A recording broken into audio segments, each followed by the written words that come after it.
A very good evening, ladies and gentlemen. We are back yet with a very power-packed, interesting session on internal audit. And we have classy speakers for you, people who have been instrumental in putting internal audit in its right perspective. My elder brother, my guru, CA Dinesh Bahalji, CMA Vuca World. I have Mr. Pradeep Mittal, who is the host of today's program. He is the chairman of Sangrur branch. A very young, dynamic, upcoming chartered accountant, Nandini Bajaj, who shall be moderating this session. And lots to come, but let us start it in a ceremonious way. I hand over the dice to Nandini to take the things forward, and then we'll move ahead in the writer's path. Over to Nandini for further proceedings. A very good evening to all of you. It is indeed an honor to be a part of a program which is organized by Internal Auditor Board of ICAI, hosted by Sangrur branch of ICAI. With this, I welcome on board our very own chairman of Sangrur branch, CA Pradeep Mittal, to come on board and speak some kind words. Respected Chairman, Internal Audit Standards Board of ICAI, and our Central Council member CA Charanjot Singh Nandaji, Vice Chairman CA Anil S. Bhandari ji, respected speakers for today's webinar, CA Dinesh Bahalji, Mr. Rajesh Gupta ji, and CA TV Venkataramana ji, and my dear friends, a very good evening to all of you. At the outset, I want to thank on behalf of Sangrur branch of NIRC of ICAI to the Chairman Nandaj sir and Internal Audit Standards Board of ICAI for giving this opportunity to Sangrur branch to host this virtual meeting on internal audit from A to Z. The topic for today's webinar is very interesting, and we have special guests from industry who are heading their departments in their respective organizations. I hope today's webinar will add the knowledge of all the attendees with regard to internal audits and controls. I once again want to thank all for giving this privilege to Sangrur branch in hosting the today's event. Thank you.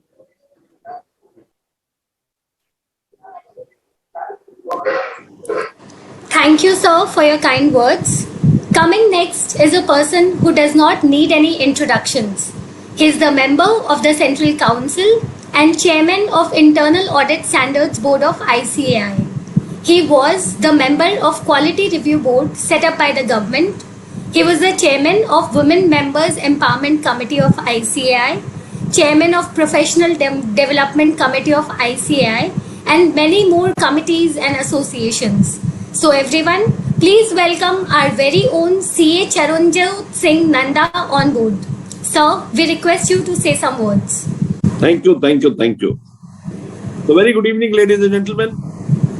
It's really a true honor to come and speak to you on such a great occasion. Your board is passionately involved in putting in the right perspective this profession of internal audit and ensuring that it becomes an area of practice of maximum chartered accountants. You all are aware that your institute, which was set up an act of parliament way back in 1949, largely comes into a systematic,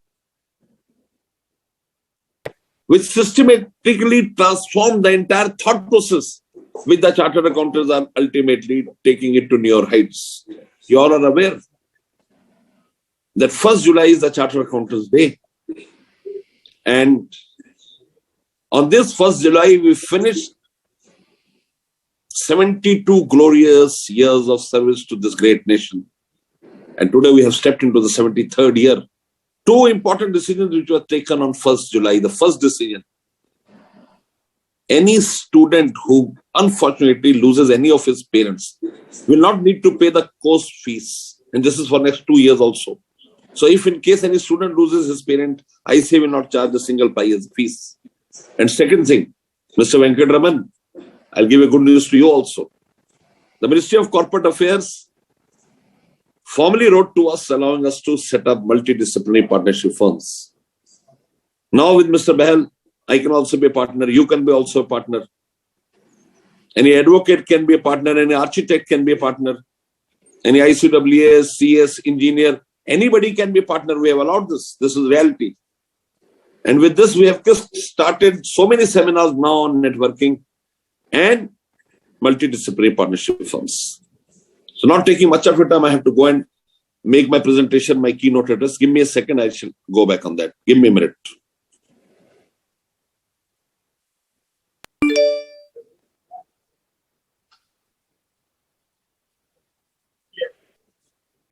Is my screen visible, Nandini? Yes, sir, it is visible. Great. So, gentlemen, today's coverage is, first of all, different approach to internal audit by none other than C.A. Dinesh Bahalji, a very, very seasoned internal auditor, a person who has led his life driving internal audit to the right perspective. The second topic is by Mr. Venkataraman, internal controls, internal auditors' role in control activities. And third one is by Mr. Rajesh Gupta, which is internal audit, how to exceed stakeholders' expectations. So first one, different approach to internal audit. You all know that internal audit essentially is an independent management function, which involves a continuous and critical appraisal of the functioning of an entity with a view to suggest improvements thereto, and more importantly, add value to and strengthen the overall governance mechanism of the entity, including the entity's risk management and internal control system. You all are aware that internal audit essentially is a management function and is totally inclined to report to the management or to the audit committee or to the board, as the case may be. Now, what do? Internal audit monitors the internal control, looks and comments at the control weaknesses, if any. It reviews the compliance with local laws and regulations, which is of paramount importance.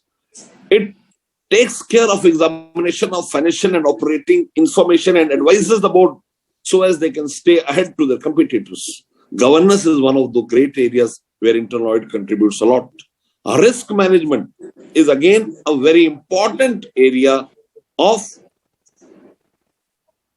the advice which is given by chartered accountants, by the internal auditors. A review of operating activities, all activities are reviewed and then you can say exception reporting or deviation reporting is determined. Now, what are the different approaches or methodologies to internal audit? First, it is your audit program is based on size and nature of business. Yes.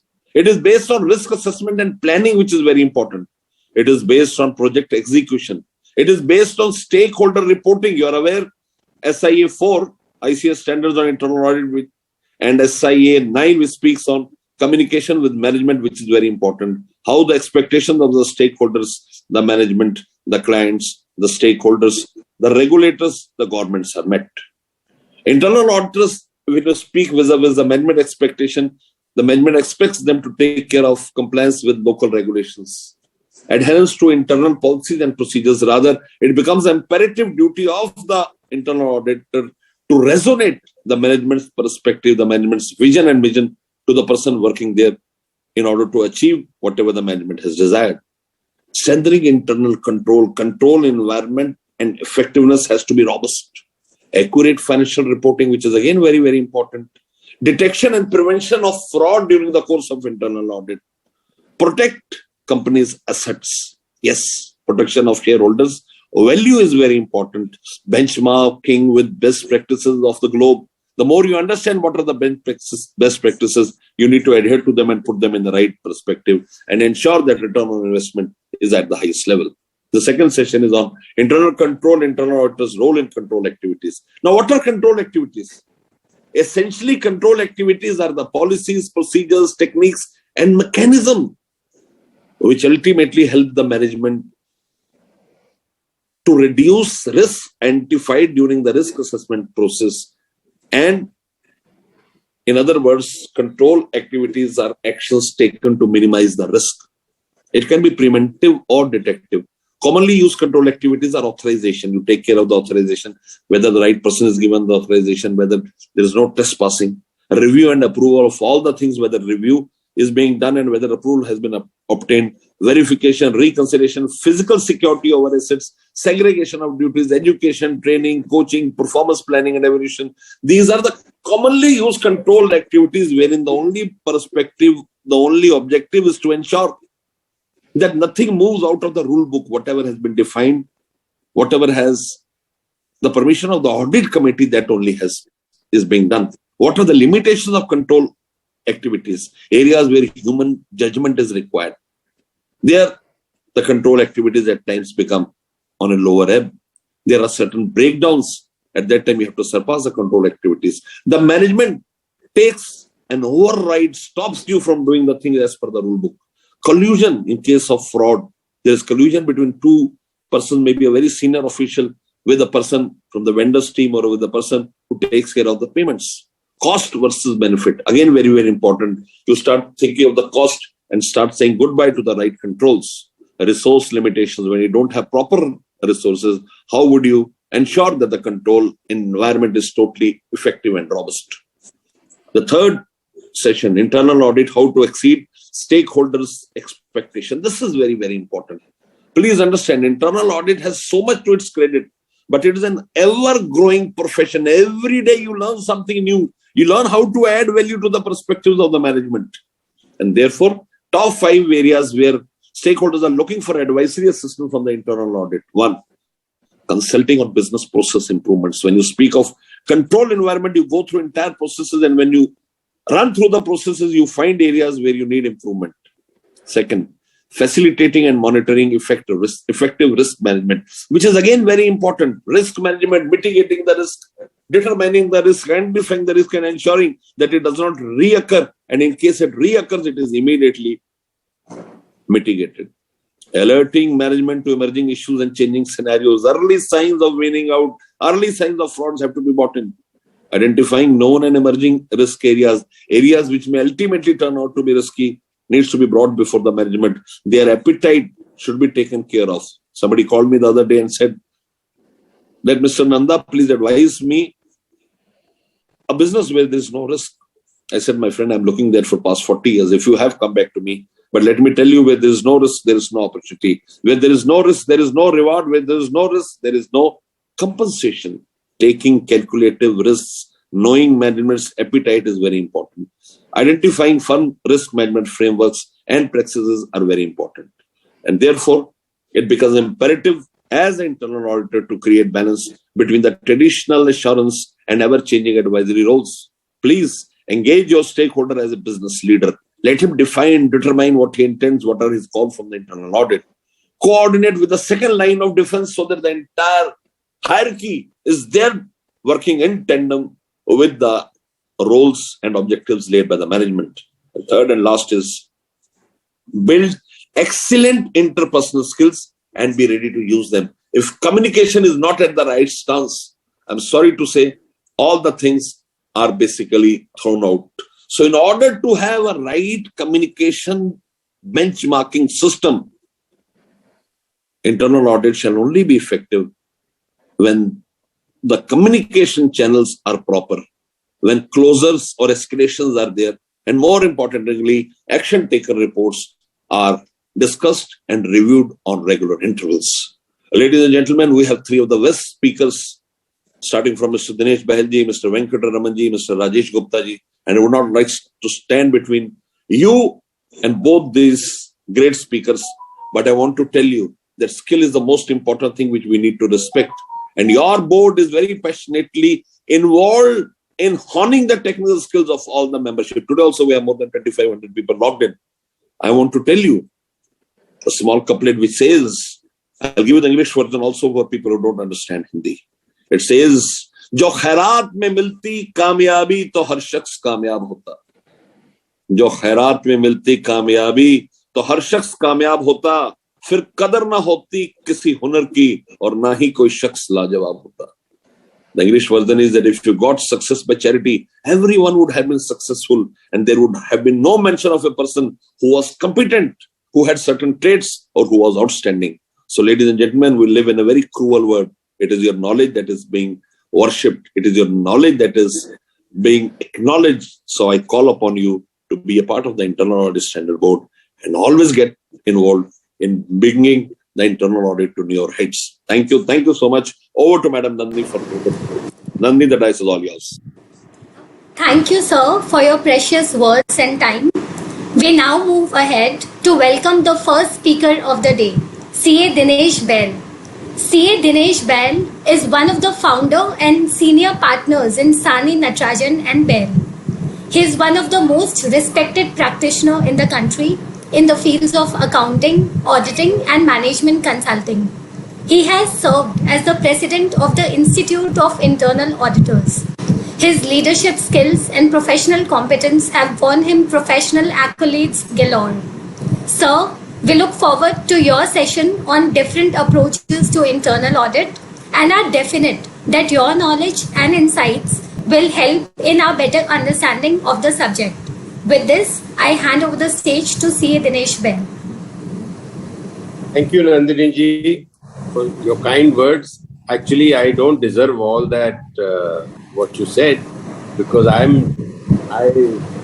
feel a person who is passionately devoted to the field of internal audit would always be in the student mode, and that is how our field is. Now, good evening to all the participants, and I must acknowledge our friend, philosopher and guide, Mr. Charanjot Singh Nanda. I think he is the source of all knowledge and information, because when he started speaking on my topic, he almost fully covered it. So therefore, I don't know whether I should be speaking. Sir, nobody on this earth can cover your topic, sir. You are a storehouse of knowledge, sir. Nobody can do this. So what sets Mr. Nanda apart from others is his boundless energy and the drive to enrich the profession. I salute him. Mr. Nanda, keep doing fine work. Thank you. Today's topic is different approach to internal audit. Now, as you would have seen, that Mr. Nanda has already talked about the standard steps in doing an internal audit. Now, before we start discussing the different approach to internal audit, let us first look at the standard copybook style. Rather than talking about the main few items which are at the macro level, I will be devoting time to the ground level and as to how you will be able to carry out your internal audit.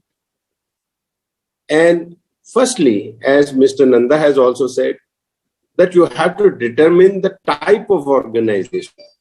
In a standard copybook style, you try and find out manufacturing is so different from trading, and the challenges of processing are so different from trading that we sometimes don't understand, and we use the same audit program for all these kind of industries. Service sounds as one industry, but service itself is of such different kinds that it is very difficult for us to have one program for all services. Some are security services, some are consulting services, some are actually doing the outsourced activities. These are all services. And then come export, etc., etc. So a successful internal auditor first sits down to understand what is the type of organization that I have to review. Thereafter, what makes a major difference is the structure of the organization. You can have a public limited company which is listed. Its requirement for internal audit will be so different from another public limited company which is not listed. Though a private company which may be so big will be totally different from a public limited company. And then comes the partnerships, then come proprietary.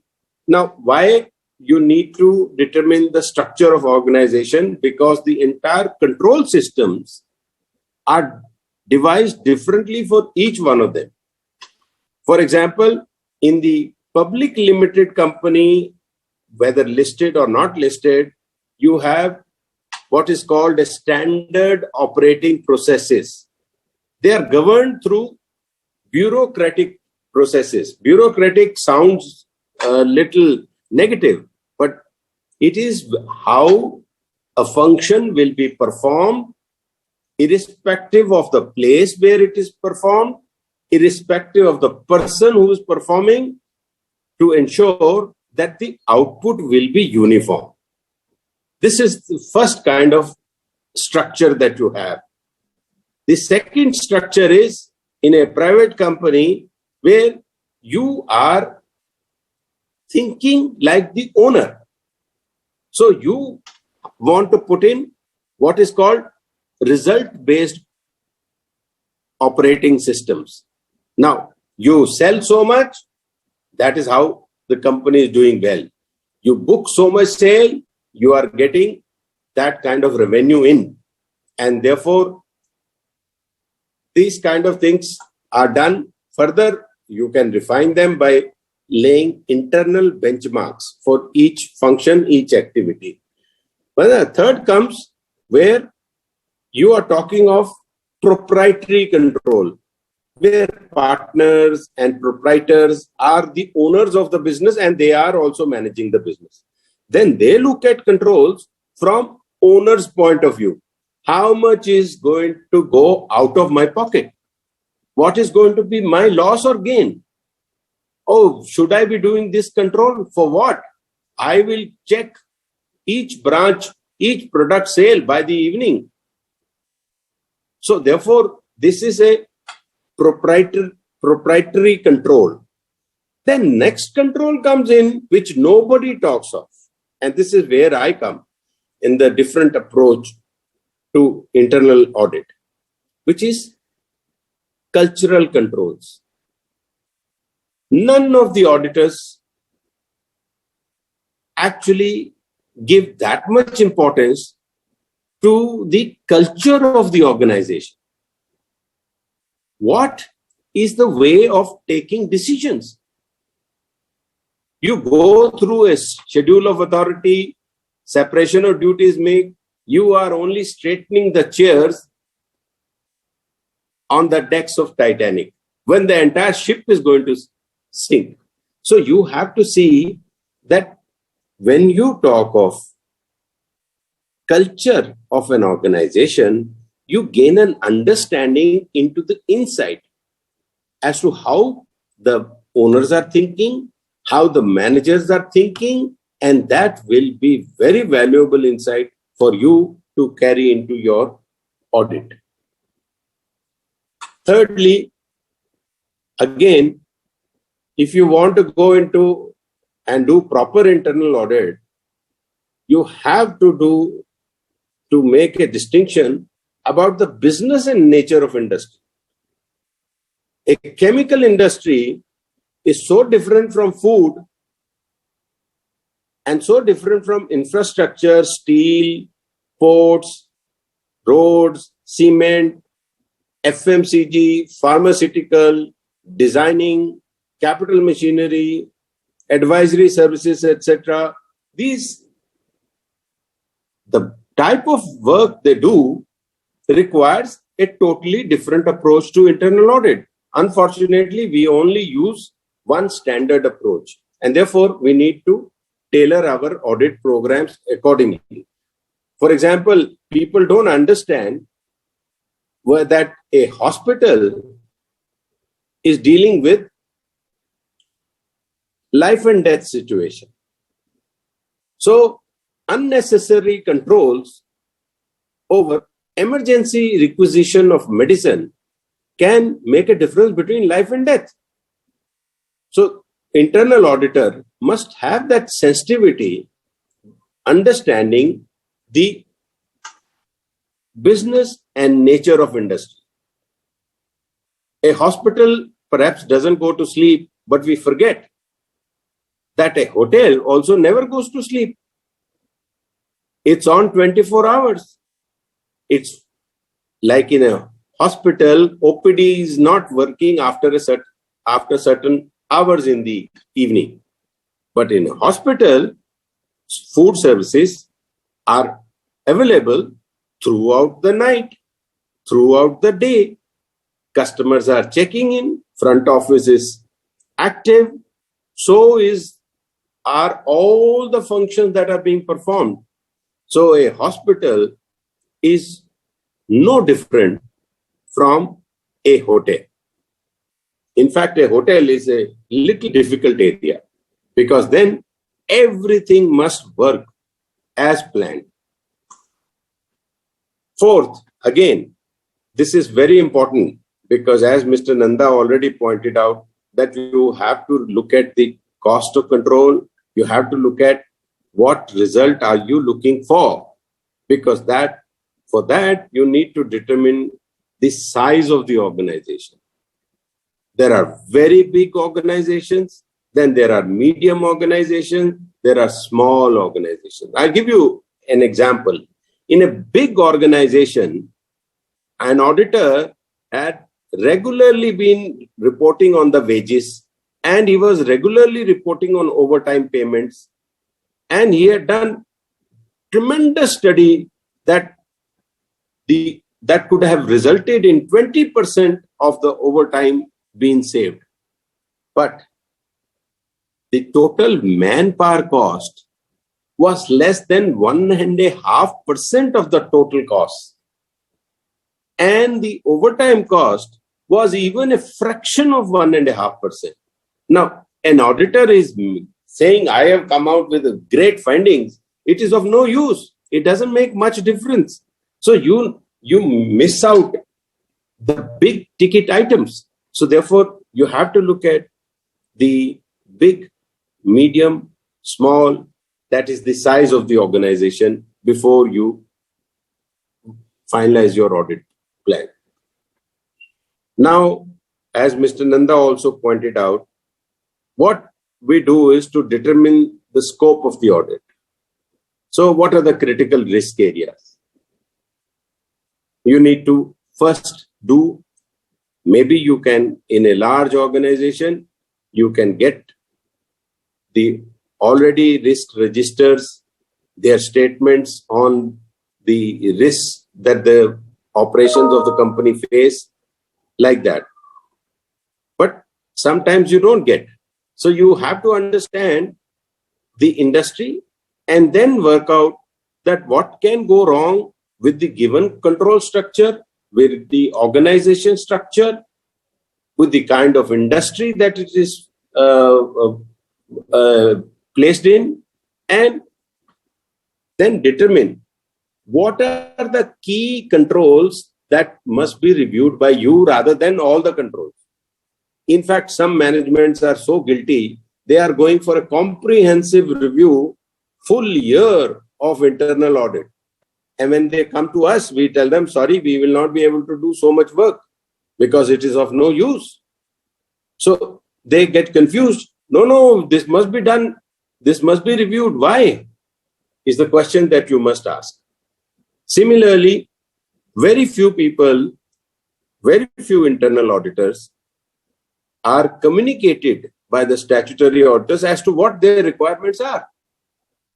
The statutory auditors have typical requirements, and with internal financial controls coming in, the statutory auditors want to ensure that the IFCs are installed, understood, working efficiently and effectively. Same way, there is very little focus given on a standard issue of compliance of the laws and the reporting requirements. Internal auditor assumes that these are statutory auditors' areas, but actually no, it is the internal auditors' area as well. So therefore, you need to have a program run to understand the compliance levels, compliance attitude, more than the levels of laws. And sometimes the managements also, tell you, most of the internal auditors come with their program, show it to the management, and then start the work. But nobody takes the initiative to ask the management, sir, keeps you awake at night. What are the challenges that you are facing in your industry? What are the problems that you see you are having that are facing and in your industry? So same way, these are the kind of things that one needs to look at.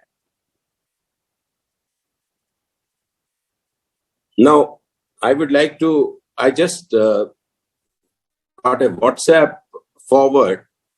It says that an air hostess goes to the middle aisle and to the emergency seat area and tells that man who's sitting there, saying, you are sitting next to the emergency gates.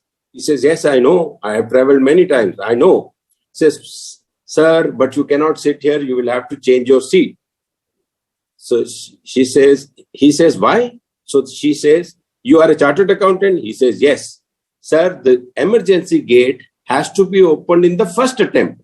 So therefore, you are not suited to sit here. So it's a problem most of us face. But in real work, in the field, we don't get the second chance. You review a report and you have not looked at some areas, you're gone.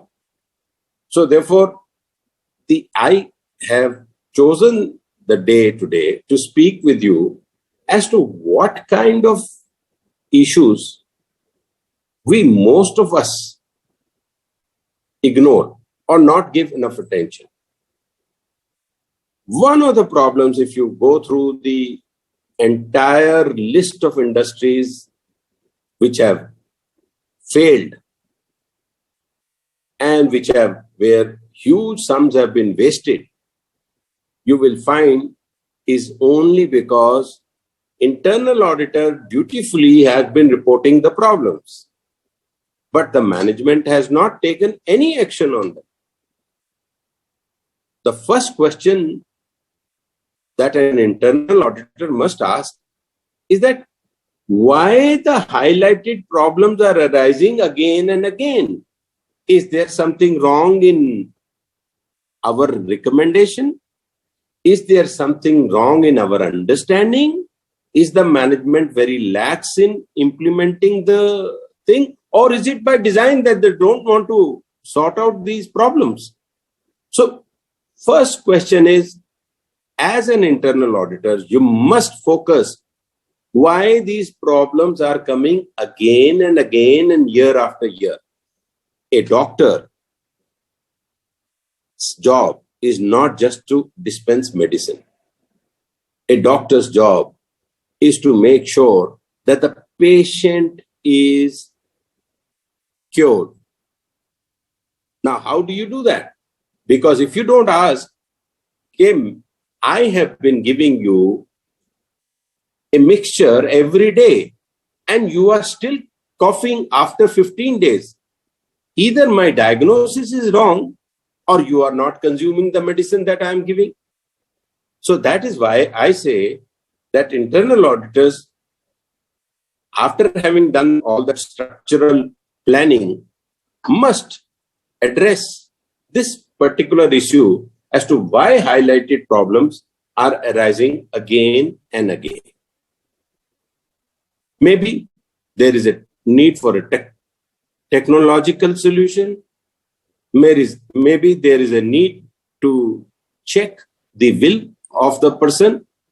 Maybe the bona fides are suspect, because that is why they keep the loose controls, loose operating systems, so they can get away with any of the issues. These are lot of pointers you will get after looking at these. The next question comes in, who appointed you? Now, most of us in the practice part of it get our internal audit assignment through our connections. Now, that connections also come with a cost.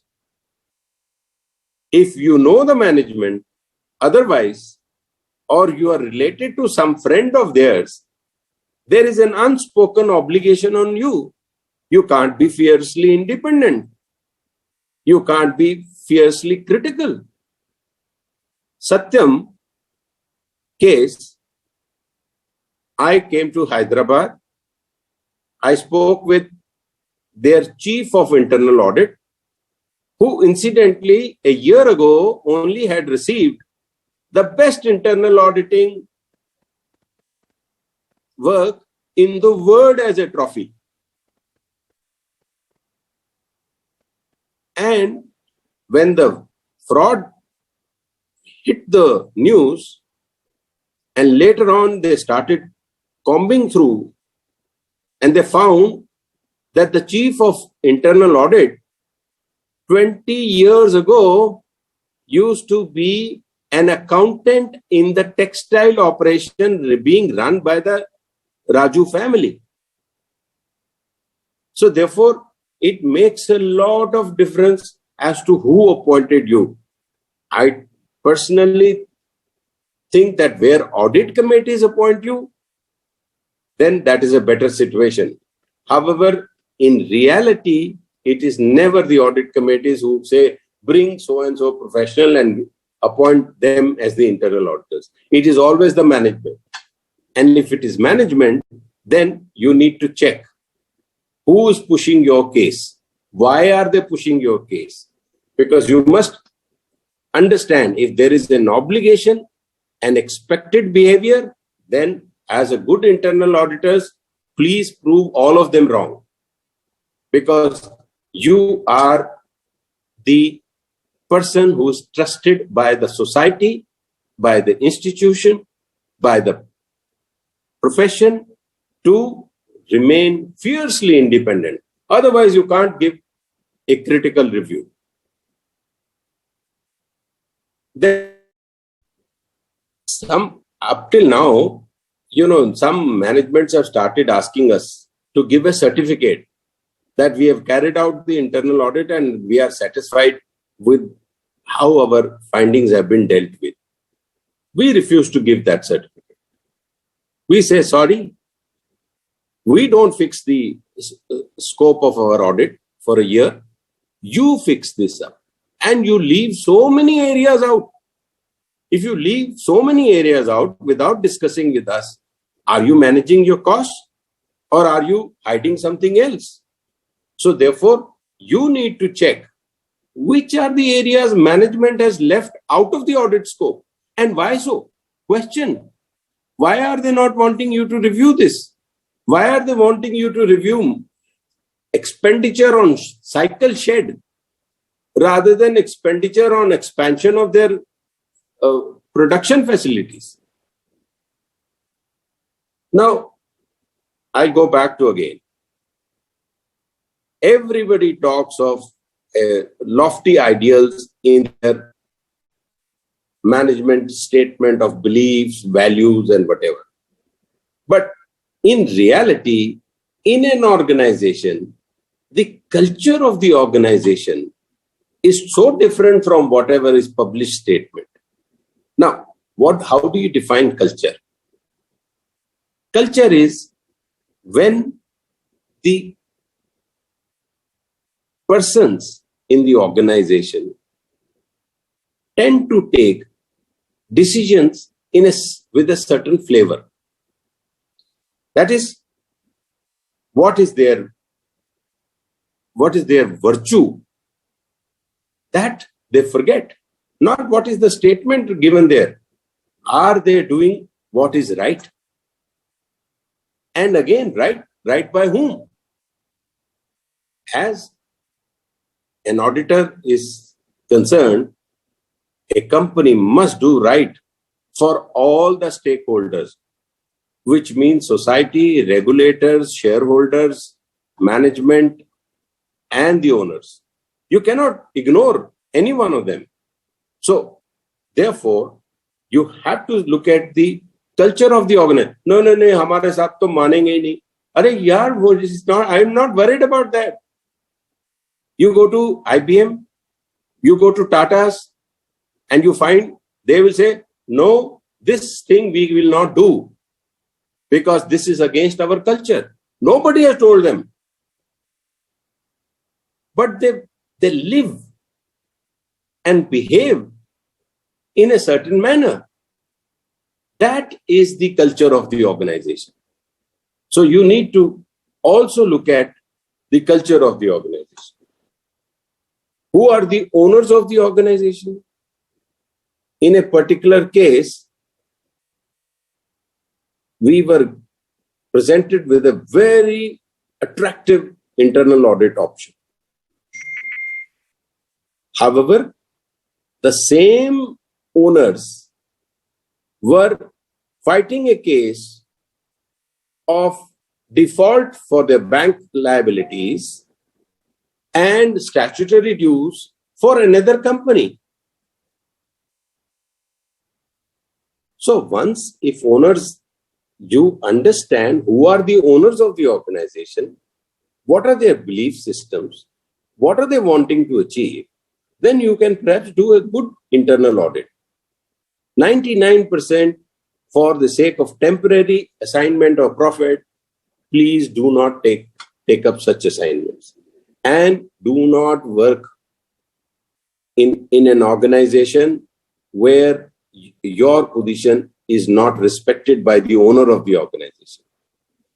In some of the organizations where we are working, they are professionally managed but headed by a family member in the managing director's position.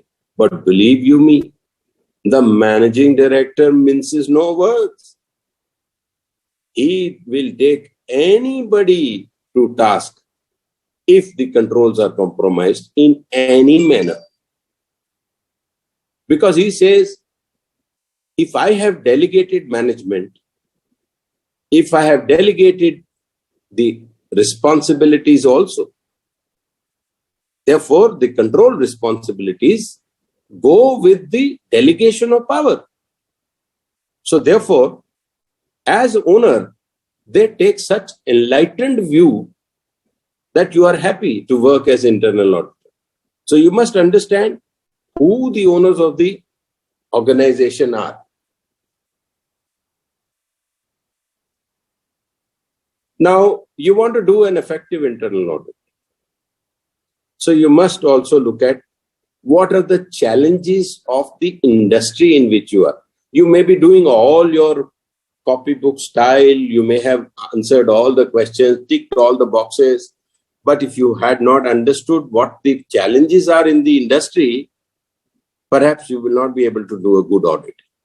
You must understand what their cost pressures are, what their competitive pressures are,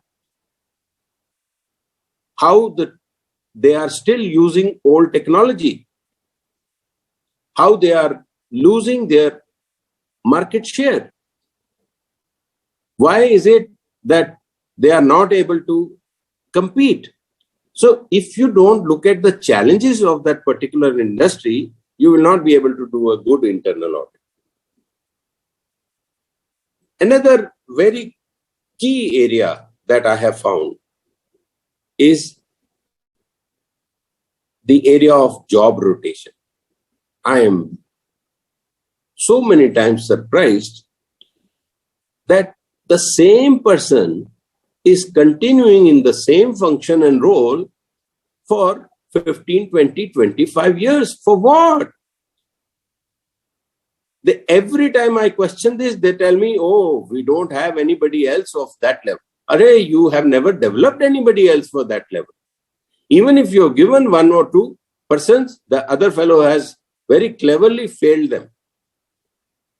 So how will you develop? There is no job rotation. If there is no job rotation, then obviously all the frauds that are being committed will never come to light. All the mistakes that are being committed will never see the light of the day. Because there is a need for job rotation.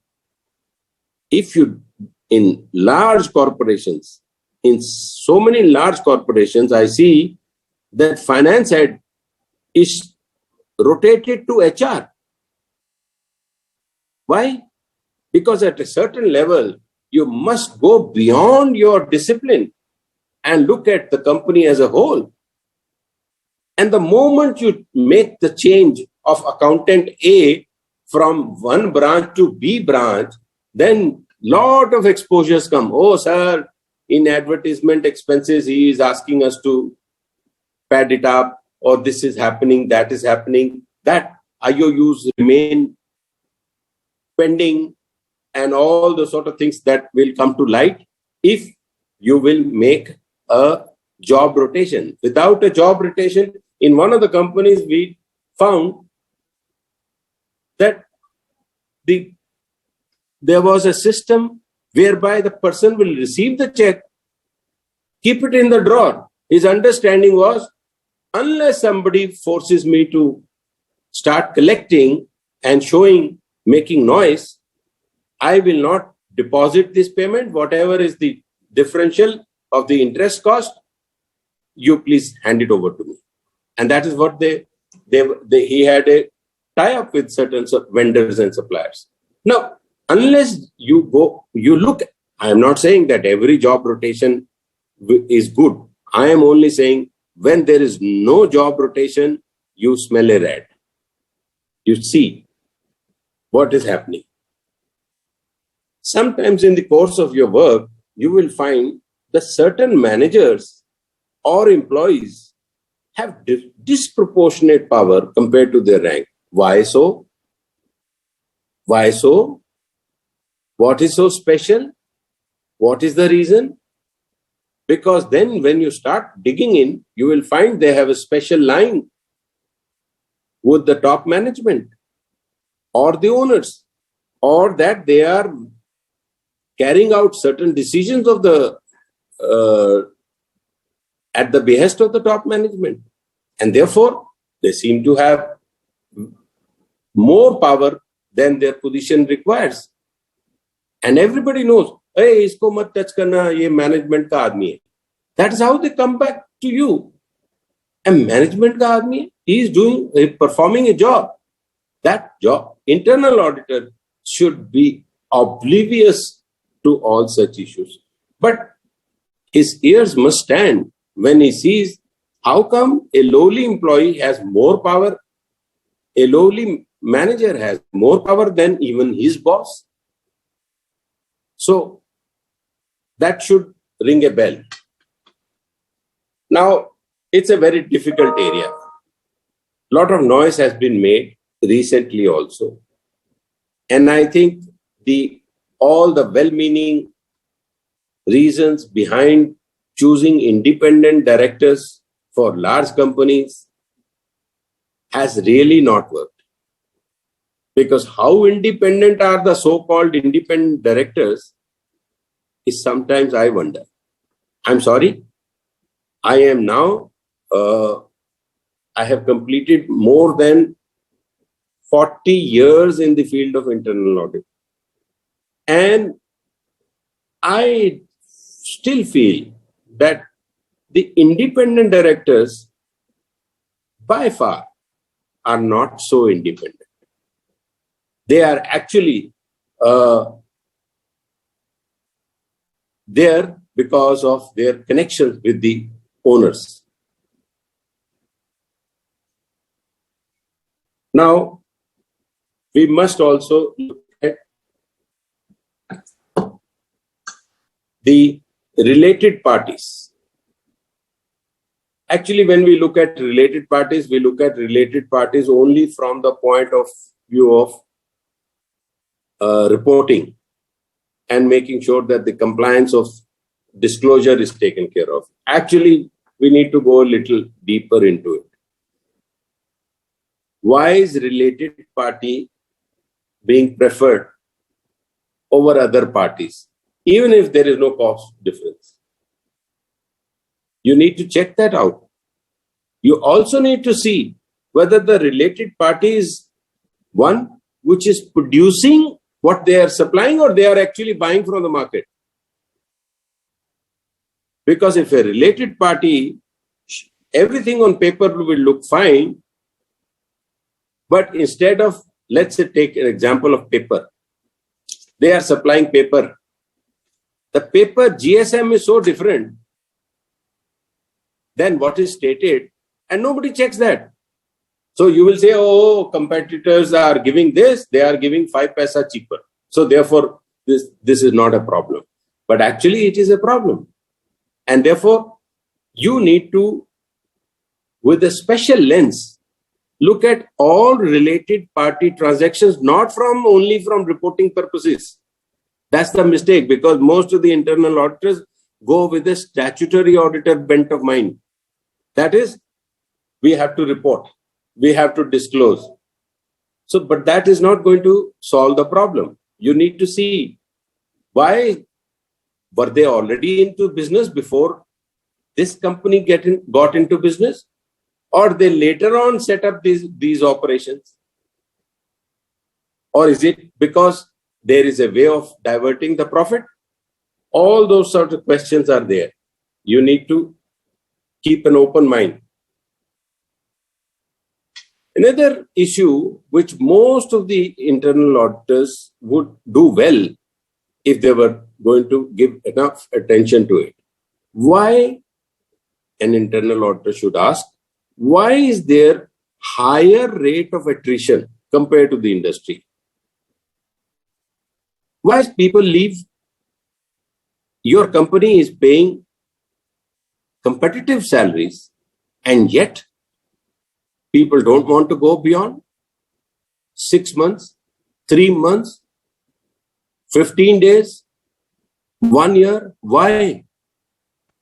What? Because there are, if you do a mapping, then you will know that there are lots of signs when there is higher rate of attrition. Nandini, I am aware of 7 o'clock. I'll finish at 7 sharp. Okay. Sure, sir. Sure, sir. Now, an internal auditor will do well by looking at the order of priority for use of resources. Now, so many companies where they have statutory dues pending, yet they are giving intercorporate loans, yet they are investing in further land or whatever, but without discharging their statutory obligations. That shows a certain mindset. Because what is the priority of use of resources? So many companies I found, they were willing to buy property, whereas they had not deposited provident fund dues for the last 6 months. So you need to question this. That means those managements are dishonest managements.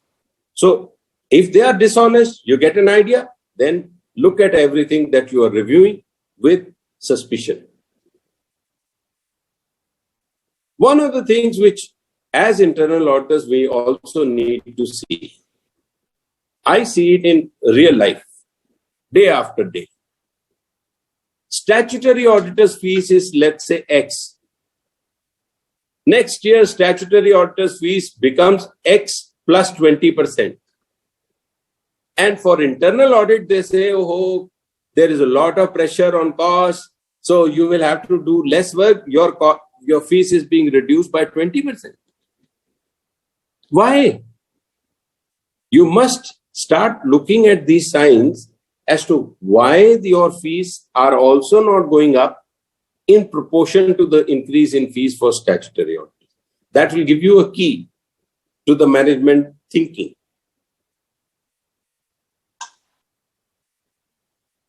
As a pointer, I want you to remember that if you make an internal audit report and the CFO or the chief audit associate goes to the audit committee to make the report, understand that they will not be giving a comprehensive report. They may not give an independent report. So this will determine how valuable role you are playing in the eyes of the management, how useful you are to the company by coming up with cost-saving ideas and by preventing wastages, because unless you can go to the audit committee independently and present your own findings, that means there is somebody blocking you somewhere. One of the things which I have found lacking, and this is a problem, and that is the statutory auditor doesn't find time to sit with you to discuss and determine your scope. I'm telling you, you get the statutory auditor involved while internal audit scope is being discussed, because then if the scope is more, your fees will be more. Same way, if your report is being discussed, now companies have become very clever. They are asking internal auditors not to report numbers. Report number 1, 202021. No. They say report, so that they can hide the inconvenient reports from the statutory auditors. You must have a meeting with the statutory auditors before beginning your assignment and after you have done the year's work. You show them your findings, and then you will see that the management will start paying more attention to your findings. So many times I find that it will be a big pointer to you. If the CAE, the Chief Audit Executive, sits on the audit findings discussion with the top management and the internal auditors, but does he favor the management more often than favor the internal auditor? That also needs to be kept in mind. I mean, I don't have to say this. All you know that. What are the major reasons for changes in sales, margins, purchases? Because this is where the frauds will be hidden. Because you will have to compare it with the industry, not just with the previous year, but with the industry. I've been cheating for so many years, so I will have the same results. The question is, with the industry, what is happening? Nowadays, all companies, all financial data is available on internet. And you can do a lot of finding. Now, one last hint I want to share with you, one or two last hints. What is the perception of the junior employees regarding their bosses? Actually, this is where you get a key. Because junior employees will say, my boss is not straight. So, whereas now when you look at the exercise of decision making by that person, you keep this in mind. Because junior employees are the first ones who can sense a problem. You must also, previously all the standard audit checklists were there and everything else was there. Traditional audit was forgotten. But you must assess the managers. What is their personal lifestyle? How is their personal life? How stable are their key relationships? I have found that in 90% of the cases where frauds were being committed by these people, either they had extramarital affairs, or they were unfaithful to their parents, or they were fighting with their brothers. So this is the key to understanding, and this you cannot find from the books of the account. This you will find by talking to the people. As internal auditor, please beware of over-the-top entertainment and comfort being provided to your team. They take you to hotels, they take you for drinks, they give you very nice comfort. No. This has been last 40 years. Our people always eat food in the workers' canteen. Even when it is not just the article trainees, it is people like me. I also go to the workers' canteen to eat. I don't say, okay, get me some food. I'm hungry. No, I go down to the workers' canteen and eat it there. So never take any personal favors if you really want to be a good internal auditor.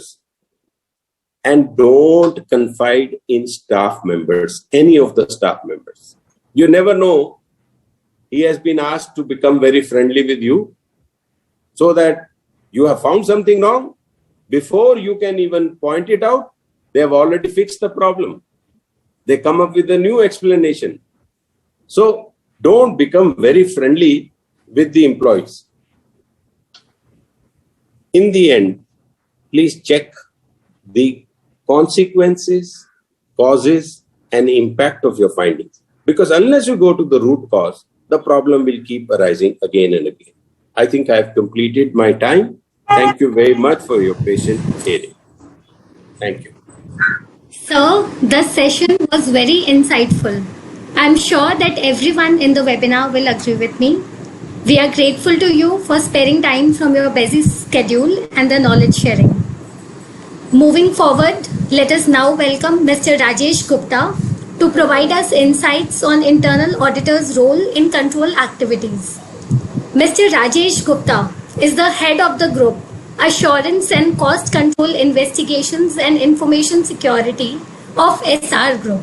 He is the member of the Institute of Cost Accountants and has a post-qualification experience of 28 years in internal audit, commercial, accounts, marketing, and have worked in various sectors such as steel, oil, EPC, power, shipping, ports, and retail. Sir, we look forward to learn from your vast experience and enhance our knowledge of the subject. With this, I hand over the stage to Mr. Rajesh Gupta. Yeah, good evening to everybody. Am I audible, Nandini? Yes, sir, you're audible. Okay, fine. So, I am continuing from where Mr. Dinesh has left us. And, whatever he has said about audit, it's not audit only checklist driven. It is, you have to understand the culture, sensitivity of the thing and the management's intent also. Then, you are a true professional and you are a true accountant or auditor, whatever you want to say. Now, basically, internal control. Now, I will not want to make presentation too much on the PPT, etc. I can share afterward. If required, 1 or 2 slides, I will just show. It is important for all of us to understand the complexity of internal control. Normally, as accountant, as auditor, we say that internal control is very important. But the question is that are we trained to understand? All of us are trained to understand what control is all about. Now, for myself, after so much of experience in different fields, still my journey of understanding control continues. I mean, I cannot say that I understand control all the way. It's a very interesting field, internal control. It's a little complex in nature. And moreover, what is happening is that internal control has a interface with people. So it's not that what you're doing. I mean, we understand control like controlling a machine or controlling any other thing where the various variables are there. But in organizational context, control is a larger issue. Not only systems, procedures, policies, procedures, everything forms as control, but it has to work. It has to work in a very synchronized way. If you are not able to play control in a synchronized manner, then you're not going to achieve you're not going to achieve what that control is supposed to be for. So control obviously works with risk assessment, and based on risk assessment, you decide to have particular level of control, etc. But for management, control is a cost. So we should not think that agar humne control kar diya, so everything is okay. What level of control have you done? What technology have you adopted? What cost have you taken? And whether is that appropriate to reach to level of control? So obviously cost and benefit are consideration of control, and most important, human errors will always be there. So, one cannot say I have control, so, I will deliver a perfect, absolute perfect system. It's not like that. So, taking it further for internal auditor, understanding of control is very important. Not only from the point of view of analyzing a particular thing, but also for execution. Now, it's not so simple as it looks, because, fact is that even the top management sometime and the board, etc., also do not understand what control is all about. So it's not that, everybody understands control. Sometimes people understand control what they feel control is, as per their understanding. But as far as subject goes, you have to understand it in a larger perspective. So what are the different interfaces which are there in control have to be understood in a different component. One has to understand the risk assessment. One has to understand what level of expertise, what level of technology is there, whether the people are used to such control. Because, a lot of time we are very ambitious and get a new technology, a new system package, etc. And we find after a few years that it doesn't work. Why? Because the audience which you had was not for that kind of system, or you could not train them. As an organization, you failed. So control is a very fancy word, but ultimate objective, obviously, when we say that, for control, what the general theory is, it should lead to efficiency, effectiveness, cost saving, etc. Now, these are all theories. So it's not that there is not A is equal to B. It's what you want, what you understand about control, how you are going to exercise it, what investment you are going to make, and what result you are wanting it. And whether it is going to give objective, whether it is going to help you in achievement of objective which you have set forth, then only you can say that control is resulting to a certain factor. Now, I'll just share my screen just to. Can you see the screen?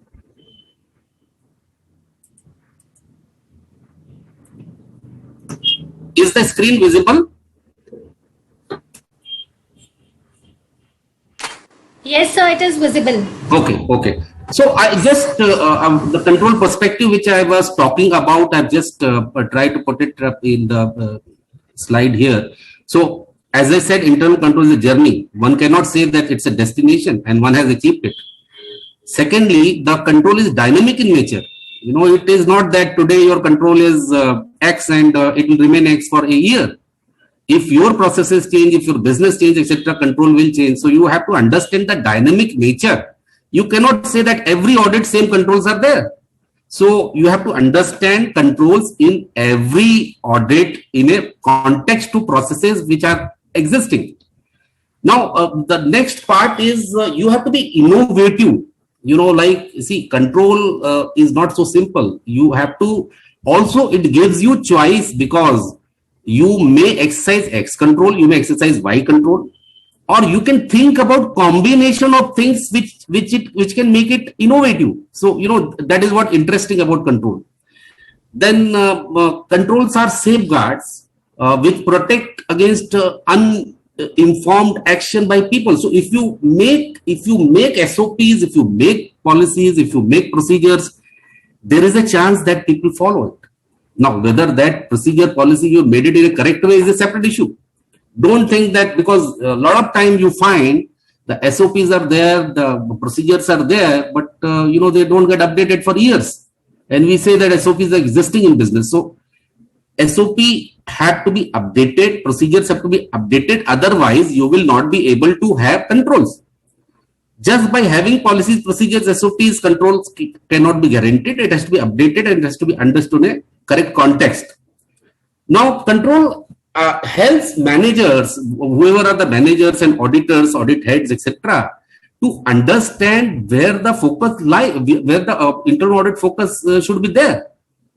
Now, that is their skill. Maybe at the down level, people may not be able to understand, where focus should be.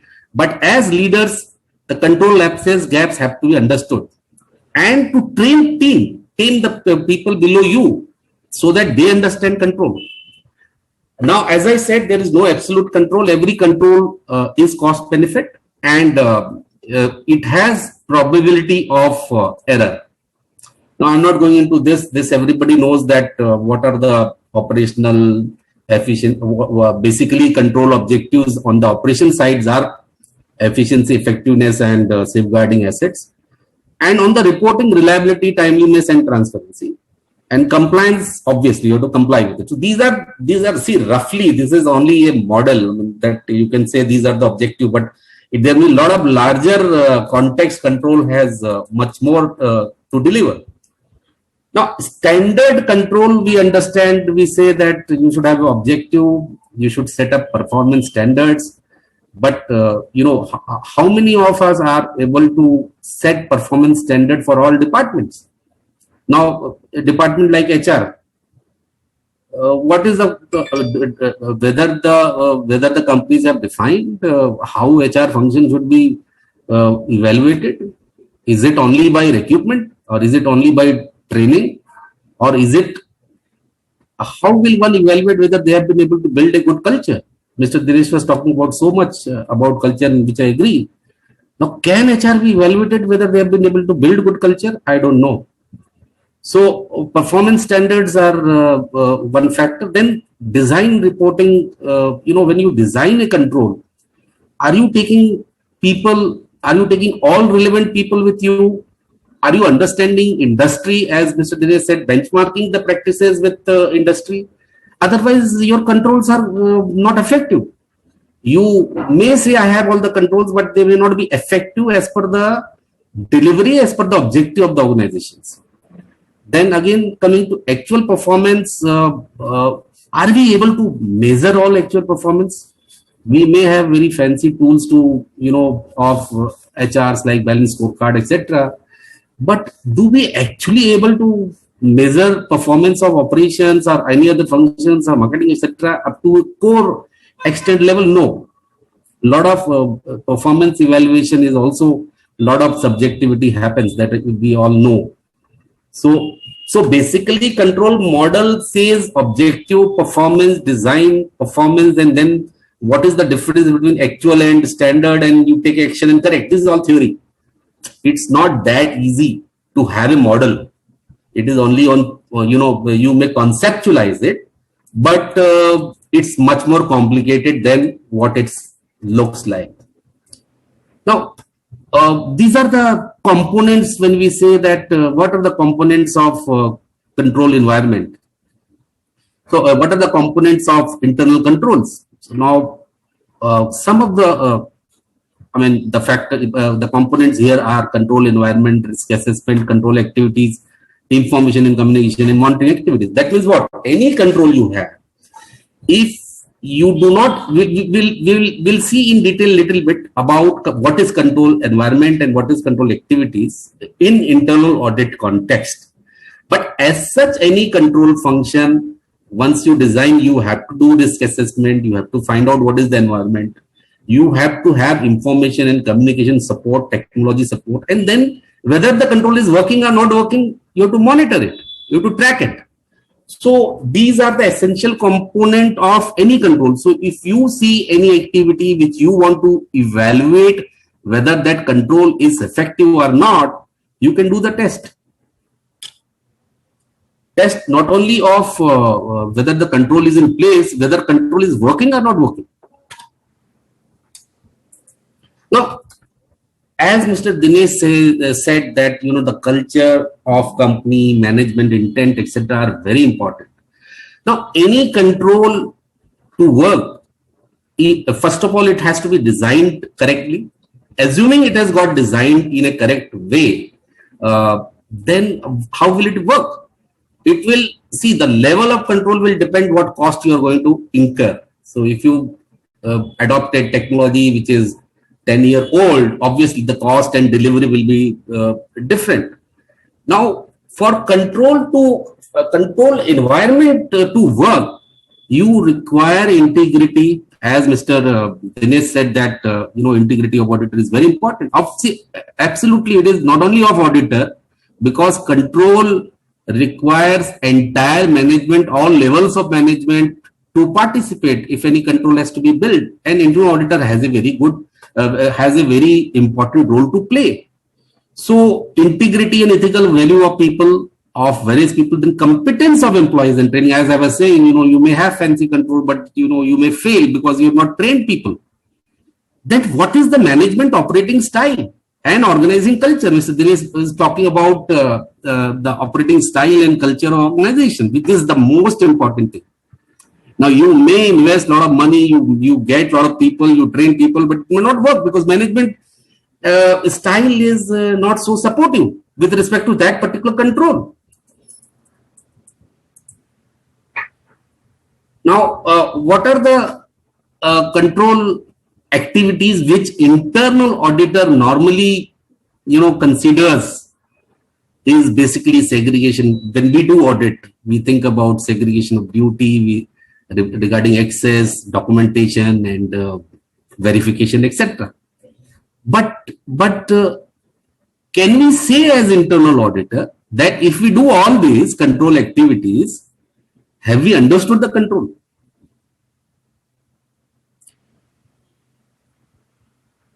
Means what I'm trying to say is that whenever a internal auditor plans a audit, he thinks about the segregation audit, he takes about the details about the access control and about the process, SOP, etc., and tries to understand the environment, tries to understand the activities, and so that wherever it is not working, he tries to report it. But the question is here, if all that is done, can internal auditor say that he has understood various operating controls, the area which he is auditing, in a full sense, in an absolute full sense? Not what it is, what it should have been, in context of what it should have been. That is more important. So I think a lot of time our efforts and our energy goes in understanding what is there, and we do not apply our mind to what should have been there. Now we do apply, I'm not saying we don't apply what should have been there, but the question is not, we don't put so much energy in what should have been there, we put more energy in what is there. And so the normal protocol control activities may not help you entirely in exercising or finding out real control lapses.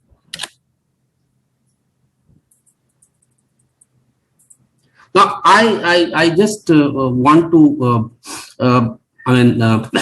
take you through some of the, since it is ultimately control has to be linked to what we do, and as internal auditor, and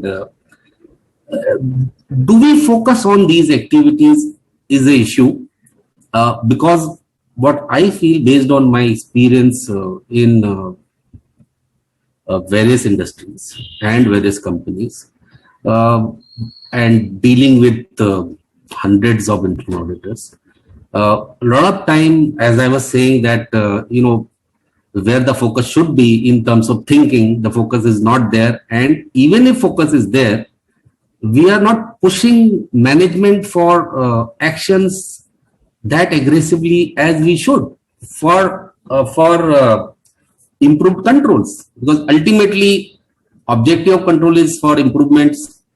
Now there cannot be absolute control, but whatever control we suggest or we evaluate, it should lead to some benefit.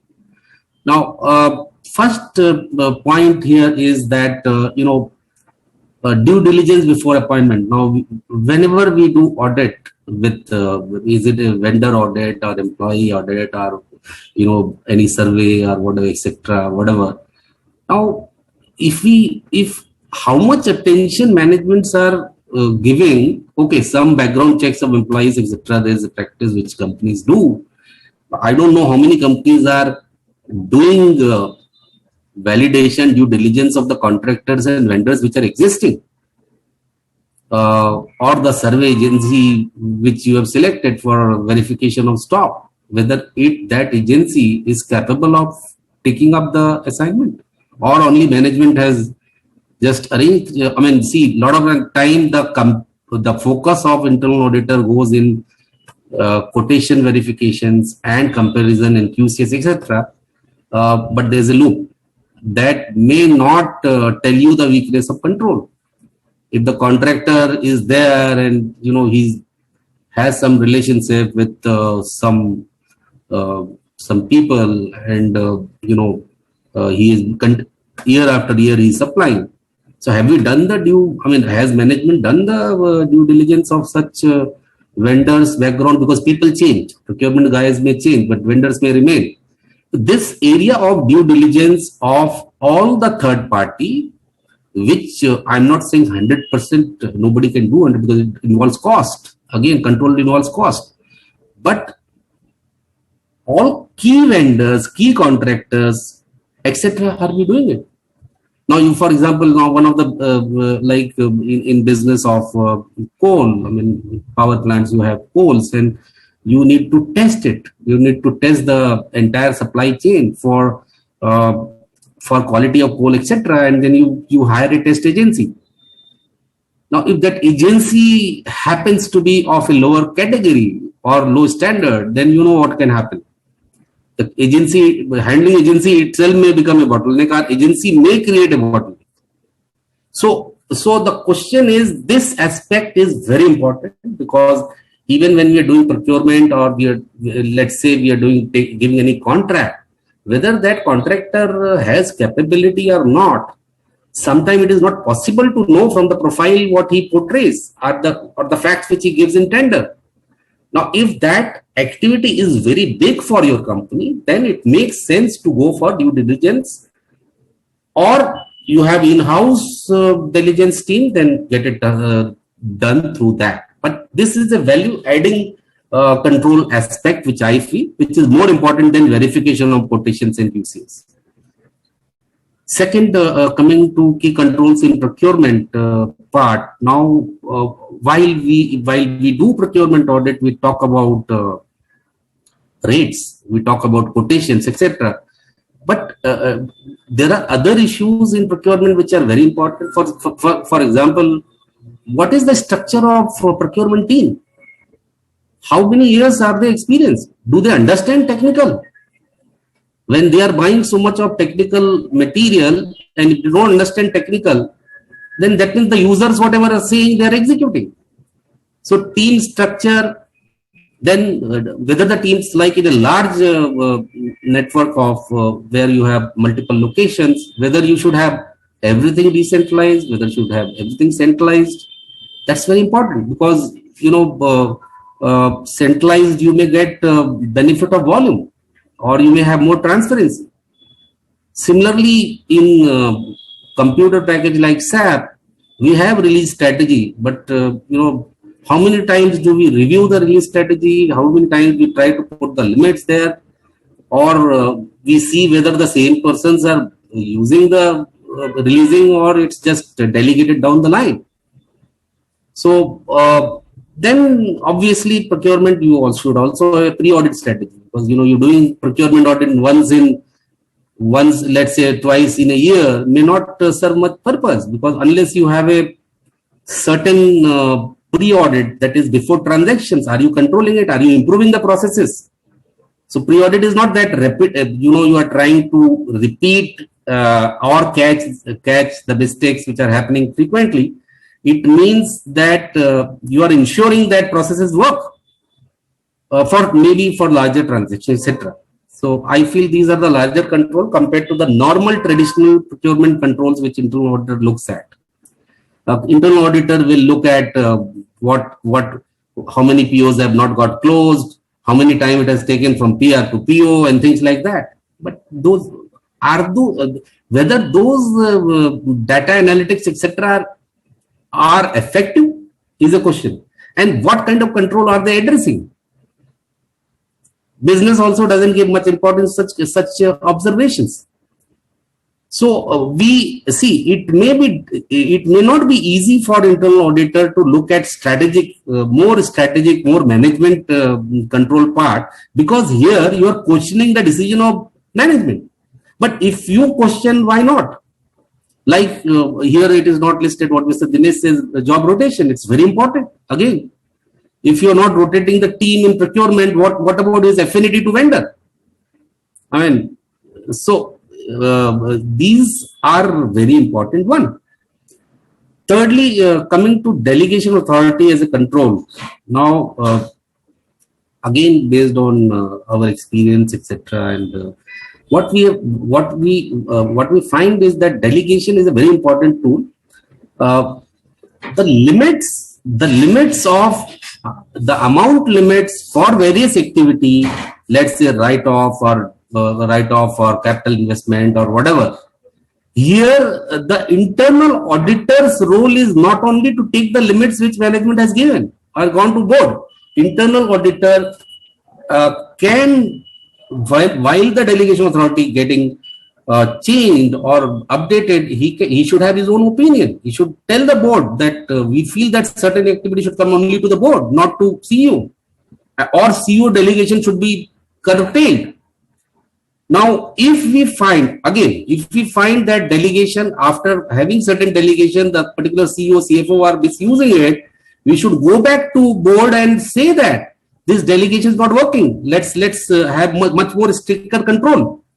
Now, a lot of internal audit issues can be tackled if internal auditors have very high degree of role to play in delegation of control.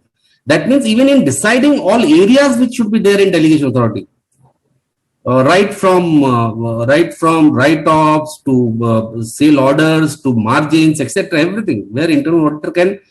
Because if you are able to, let's say, for example, advance to vendors, etc., if you are able to control it through delegation, it's better. Otherwise, in audit, you will be reporting it all the time that what kind of, deviations are there.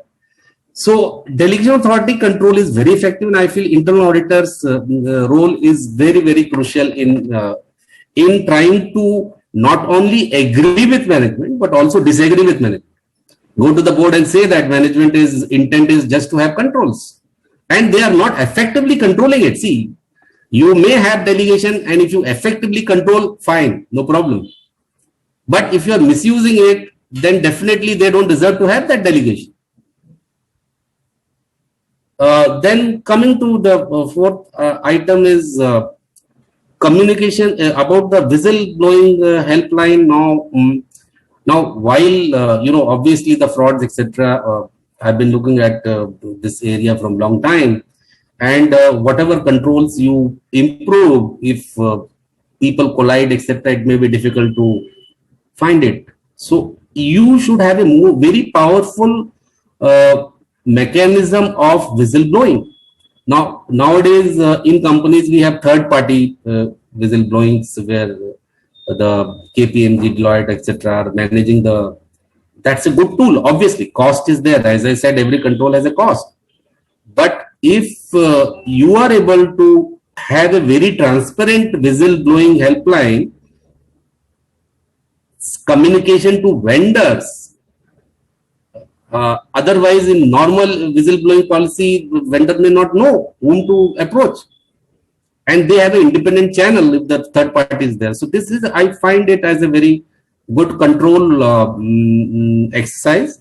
Similarly, even as internal auditor, you are okay. You do internal audit, but you should have some kind of networking with the people which are say for example, sometimes the security and the vigilance team. If you work with them, they don't understand what commercial is. But they tell you where problem may lie.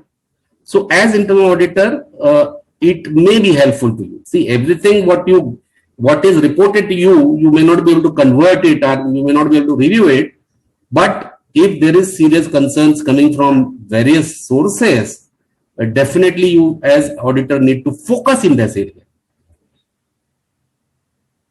then as internal auditor, I think, we do, our constraint is that we have to do a audit plan, which sometime you may cover one activity once a year or twice a year, whatever. But is that enough? So what I feel is that, the internal auditors should look at whatever audit reports of other agencies are available. Sometimes bank auditors reports are there, or sometimes you have those regular MIS of management, and try to analyze what is going, where the problem is. Obviously, from that you will not have an audit report, but you can focus on certain thing which looks certain ratio which is which has increased, and as percentage to revenue, etc., some cost, etc. You can have a look at it to see why it is happening. Then control in terms of logistics, we felt that, like a lot of time, a lot of time companies into infrastructure and etc. have a lot of equipments, vehicles, etc. Now the logbook, etc. is no control at all in today's scenario. Security writing the movement, etc. is all old age control. Unless and until you have GPS, unless and until you have your physical escort for certain big convoy, then the other controls don't work. So for example, if you have your coal is getting transported in hundreds of trucks, then if you can combine security and escorting along with movement, nothing like it, and GPS. So I'm saying control perspective itself is changing, and internal auditor has to get out of his old thinking or normal thinking, not old thinking, not old is not the right word, normal thinking, and start thinking. Maybe a lot of you are looking into these areas also, but the more focus has to be there on understanding that control is beyond audit. To set up delegation, to set up whistleblower helpline of third party, to set up GPS for the vehicles may not be in a normal audit, but if as internal audit you push for these activities, the benefit of these activities will be much more. That I can tell you.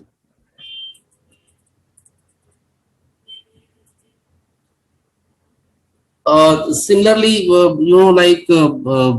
even in manpower deployment areas, we see that the manual attendance and application based manual attendance, etc., those days have gone, from which you can exercise control. Because how do you know that supervisors writing the manual attendance of the workers, either their own workers or contract workers, are not biased, or not favoring contractors? Nobody can know that. So such controls for internal auditor have less reliability. So if I have to find out that in a big area the deployment of manpower is there's no ghost employees, or the people have worked whatever time they have shown, then I need to have an application based control either on the telephone, or I need to have biometrics, or I need to have some other surveillance system. If I want that my control is more foolproof, then the regular control of attendance, etc., manual sheets, not similarly, should also have a surprise as internal auditor or some other team of some other department doing surprise check on the deployment, on the numbers. It could also be a good control. Similarly, here I would also like to say that, while I'll just give an example of security services. For example, sometime in a bigger complex or bigger, you may have as many as 100 to more than 150 security guards being deployed with a large cost. Now, again, the decision has been taken based on the quotations, etc., and you appoint certain security agency. But whether we are as internal auditor, do we analyze are all guards fit physically? whether the medical has been properly done, is the deployment plan logical, whether there, obviously the tracking of the physical attendance is another factor, but other than that, whether the work they have been taken for whatever work, do they understand, how many of them are literate, do they understand what is written in the delivery challan, or they just putting the security stamp in out.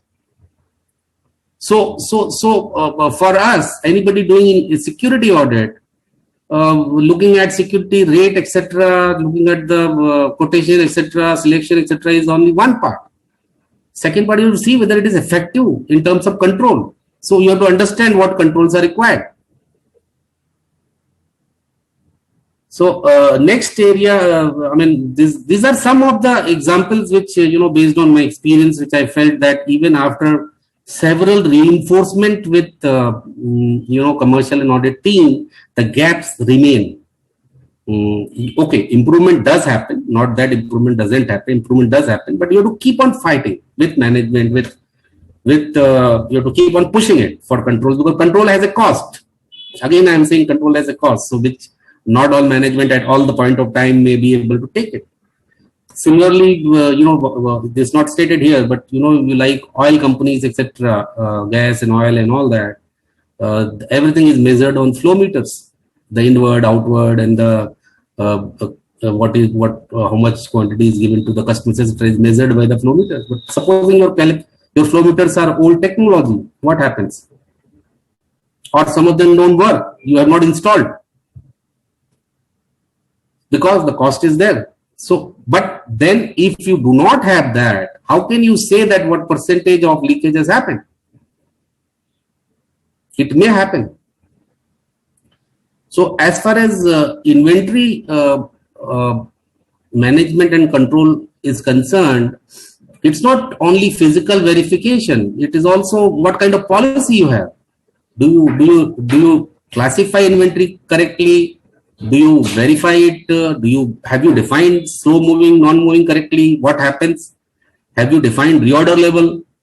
Now, supposing you have got large place and you've got stocking points at 20-30 locations, but you only only at a go down level you are showing the outward movement. You don't have sub-depot concept, you don't have sub-depot verification. So that may not work. Similarly, for inventory controls, physical verification, if it is done by the third party, then what is the caliber of that third party? And after verification, what happens? Whether the reconciliation correction is being done, not done, what are the reasons? As internal auditor, see that where the control has gone wrong or where control is not there. Now, many times management may not tell you where the control is, and SOPs may not answer this. So it is hard work of internal auditor. It is intelligence of internal auditor to find out where the control is, what control is working, what control is not working. Similarly, even for this, let's say IT and technology. Now, while regularly, if you have a technical audit team within your companies, they may be looking at access control. They may be looking at access control, or they may be looking at physical verification of assets, etc., and all that.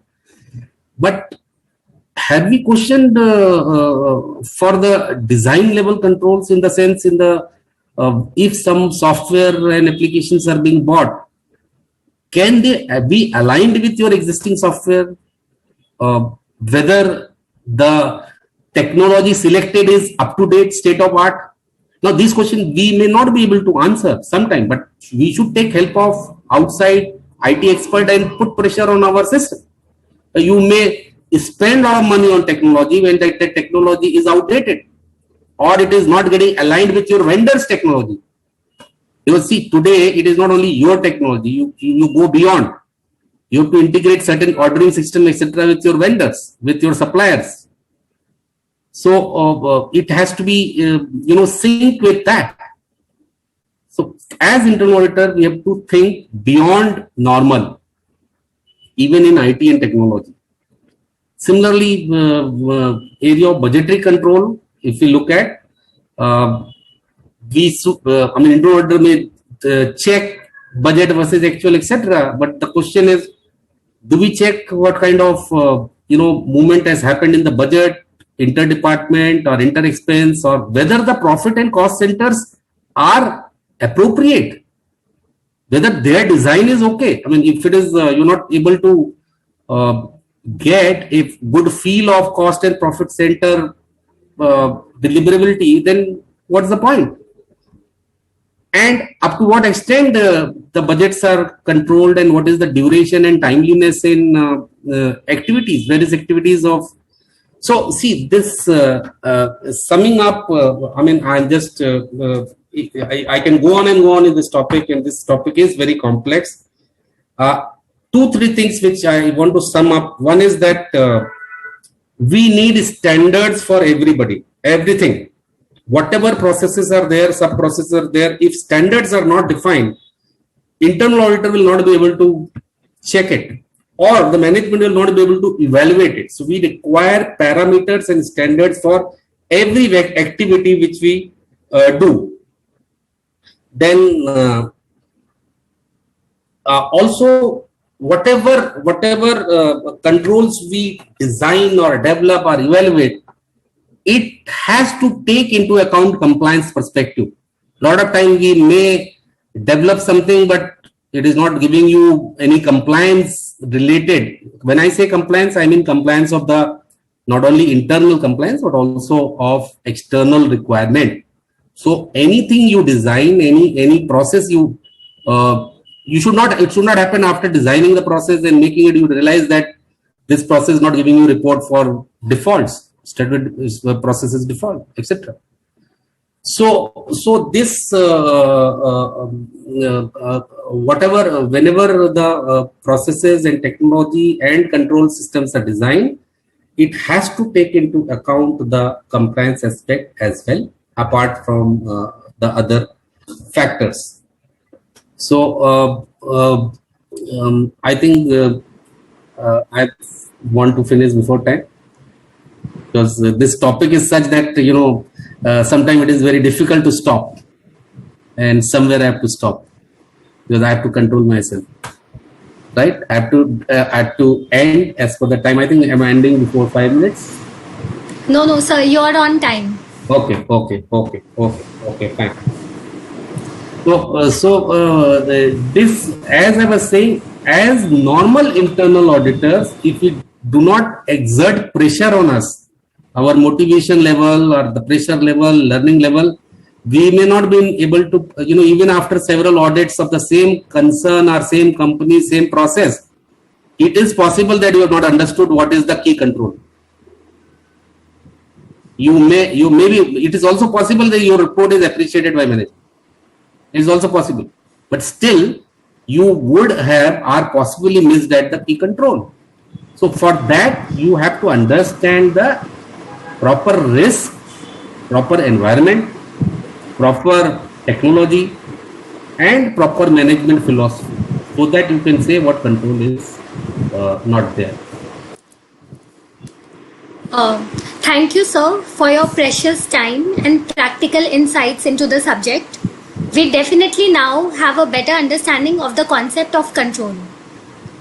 With this, we move on to the last session of the day on the topic, how to exceed stakeholders' expectations in internal audit. The session will be led by TV Venkataraman. He is a merit certificate holder and an associate member of the Institute of Cost Accountants of India.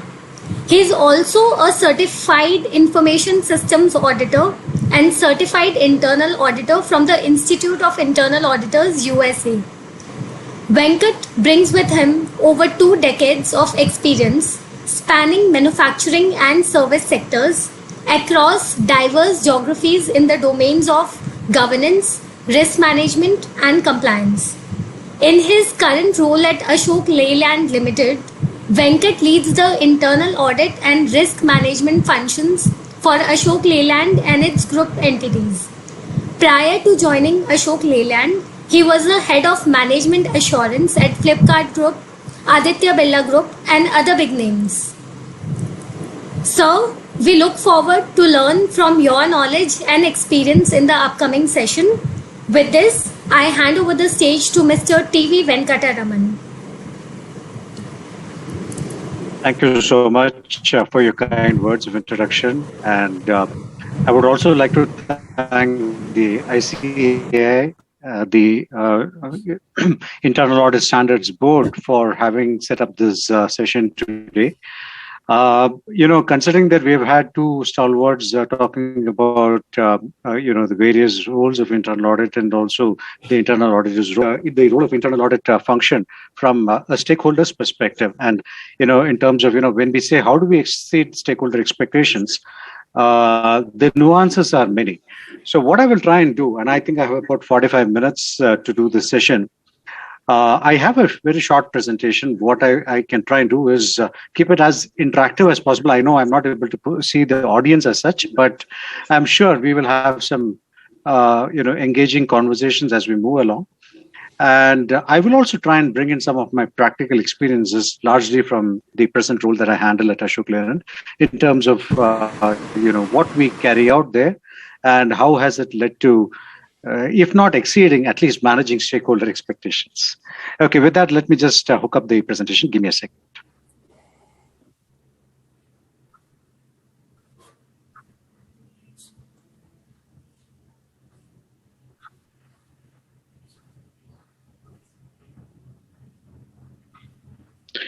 So at the outset, I would like to first confirm, Nandini, whether I'm audible and if the presentation is visible to all. Yes, sir, you're audible and the presentation is visible. Thank you so much. Okay, I know it's a Saturday evening and pretty late in the evening, that too, probably dinner time. Well, we have this session, which will not take more than 30-35 minutes and about 10 minutes of Q&A. Just wanting to set the context, this is how the internal audit department used to look like in the past. And I'm sure some of us can relate to it. The auditors were seen as people with sadistic pleasures who used to probably derive pleasure from reporting on audit findings and, thereby taking pleasure in putting somebody down. Or, it used to be more of auditing people than processes. Times have changed, and I think we have moved a long way since those days. So what we will cover today is I will give a quick preview in terms of the definition of internal audit and the role of internal audit. I'm sure most of you understand that, but it is just to set the context. And then we will look at who are our key stakeholders. I mean, we have stakeholders across the ecosystem wherever internal auditor has an interface in terms of the work that we do. Then we look at what does adding value mean? Because at the end of the day, the definition of internal audit also says that our primary role is to add value on the governance, risk management, and compliance processes. And looking at the changing stakeholder expectations, I mean, the stakeholders were used to a particular form and output of the work that we did. But over a period of time, and more so in the last few years, there have been significant shift in the way the stakeholders perceive the value that internal audit can bring to the table. And there is a definite shift in the expectation levels as well. And so last but not the least, I may not have been qualified to say this, but how do we exceed stakeholder expectations? This is primarily drawn out of my own experiences, and I'm sure there are some more better ways, which I'm sure learned people like Mr. Dinesh Bal will definitely be able to add on to that, as we speak. We have a Q&A session, but I don't know if we have a chat box open for Q&A, but if there is, I'm happy to take questions as we move along. At the outset, let me also give a disclaimer, as most auditors tend to do. These are my personal views and not of any professional body, neither of the Institute of Internal Auditors or of the ICAI, but let me move forward. If you look at the world we are in, and this is a pretty well-known terminology, VUCA. So we live in a VUCA world. What does VUCA mean? We sort of relate to it. Across the globe, there are a lot of uncertainties caused on account of either political unrest. And I'll come to COVID in a short while. The macroeconomic factors, India versus China versus the rest of the world. I think China being the largest economy today in terms of the growth at which it is growing, the pace at which it is growing. Sorry. There has been a lot of social media proliferation, and with Facebook and other social media platforms, Twitter, you have the WhatsApp, you have Signal, and so on and so forth. But more importantly, Twitter and Facebook have taken the world by storm in terms of people, the various posts that people have done. Also with respect to the business landscape, I think it's been extremely dynamic for most of the industries. In the recent past, thanks to COVID, sectors like aviation, hospitality, etc., have undergone a significant flux in the way they operate. There have been changes to the regulations. I'm sure you would have seen that in the European Union, the GDPR was brought out a few years back, and in India we have the Personal Data Protection Act, which is just around the corner. Technology has advanced in a significant way, whether it is in processes, whether it is in products, whether it's 3D printing, robotics, artificial intelligence, crypto, the Bitcoin, the cryptocurrency, a lot of things, where technology has had a huge role to play. And not talking about this, but, cybersecurity and frauds due to technological advancements, frauds even otherwise. I mean, we're talking about not just phishing or, the ransomware attacks. We also have company level frauds. Well, we have had a few in India as well in the recent past. So, all this places a greater onus on the profession of internal audit. And so there is definitely a significant shift in which, through which the internal audit function will have to essay a role in the modern era. Having said that, COVID-19 has also had a significant impact, and since COVID has been the flavor of the season for over the last 15 to 18 months, and most of you understand the impact of COVID, not just from a personal health and safety point of view, but also in terms of the impact on the business. It is only imperative that the internal auditor understands what needs to be done differently and what needs to be done effectively to manage the risks arising out of the impact of the pandemic. So we'll also spend a few minutes on understanding the characteristics of good governance. As I think Mr. Dinesh Bal already alluded to it, that any company, when you look at it, you need to have a flavor of the right roles, responsibilities, structures, delegation of powers. That is the right tone at the top, right? You also need to have processes, systems, symbols are representative of the culture. So it's not enough to just put a board saying that, one of our core tenets is integrity. That's not enough to just put it there. But how does that translate, to actions at the ground level? I think these are very important symbols that one needs to be looking forward to. Leadership and ethics. Yes, it is, less said about the need for strong leadership and ethics. Culture, we have spoken about that. Tone at the top, that's all. These are all buzzwords. It's not enough to have the right tone at the top. You also need to look at the mood in the middle and the buzz at the bottom. What does that mean? The middle management, what do they say? How do they conduct their day-to-day responsibilities? What is the overall mood in the organization? I mean, would you have a set of leaders who just say that, we need to achieve our targets, but the actual mood in the middle management is one of despondency, one that does not believe in the leadership team? We need to look at some of these signals as well. And the bus at the bottom, what is the white-collared, the blue-collared worker, what does he or she talk about? The tenets of fairness, accountability, transparency, and responsibility, I think this is what sets the tone for good governance. And ultimately, the internal auditors also need to understand the competencies of people. Do we have the right people? Do we have the right competencies? And whether square pegs are being placed into round holes. Effective board structure, is there a clear separation of ownership from the management, and how effective are the independent directors in discharge of their duties? So I'll just take a quick 30 seconds preview into the definition of internal audit. I know the ICAI has also brought out its own definition, but more or less it is resonant with what the Institute of Internal Auditors have, which is it's an independent and objective assurance and consulting activity designed to add value with a view to improve an organization's operations and ultimately the effectiveness of risk management, compliance, and governance processes. We talk so much about independence and objectivity, and we also talk about in equal breadth that it provides, there is also a consulting role that the internal audit function brings to the table. Now, what do stakeholders really want, right? Primarily, and this is the bread and butter of the internal audit function, the primary role of internal audit should always be how do we protect the organization's assets? And what the board and the executive management always looks forward to is, are we doing a good job in terms of looking at where are the core risks, and are we protecting the assets of the organization, the reputation and sustainability of the organization? Now, sustainability is been there for quite some time now, more than about 25 years plus.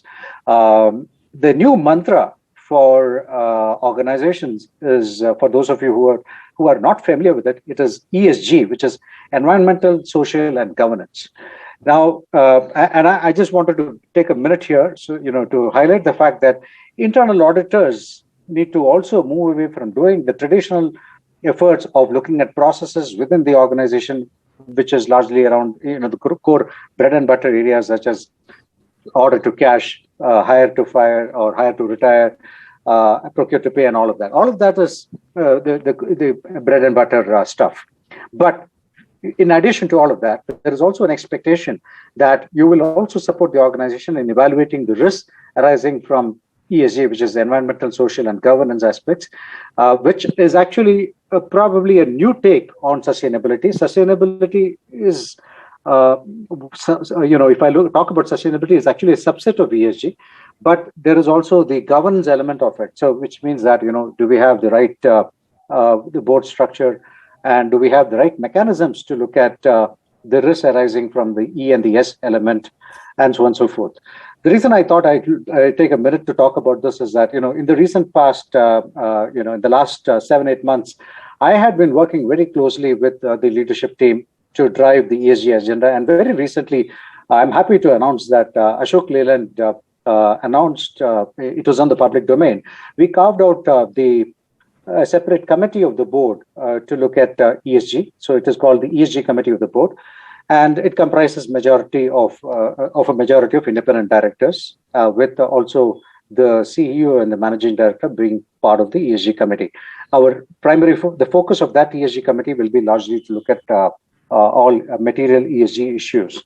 So with that as a backdrop, I just thought it will be useful to say that internal auditors also have a role to play in assessing the risks and the control aspects in relation to sustainability as well.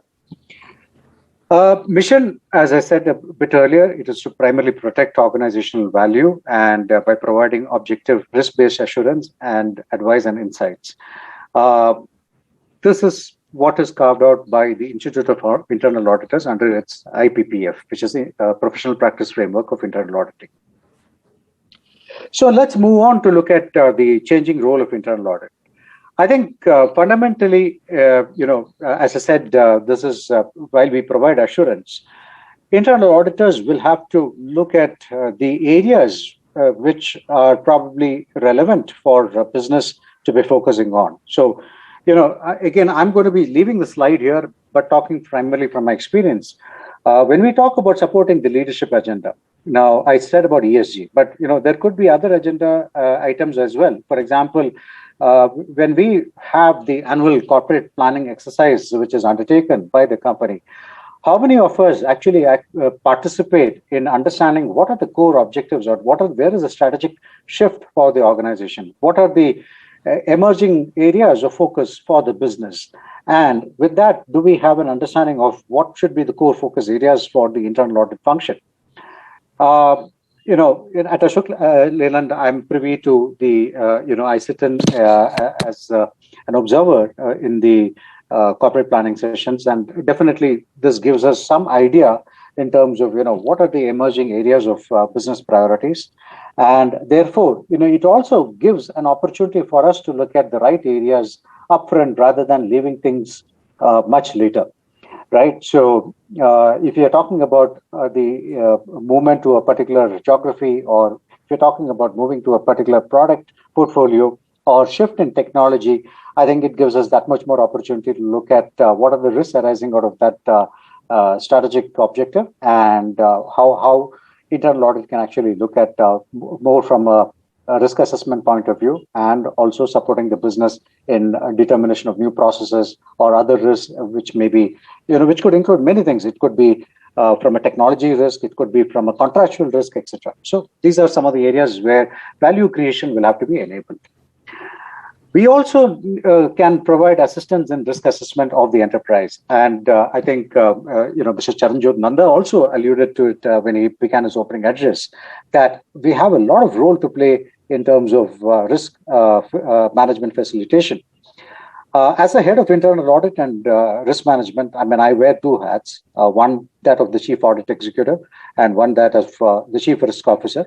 I just want to qualify that statement. When I say chief risk officer, I'm not the owner of the risk, but I am instrumental in facilitating the ERM process across the organization.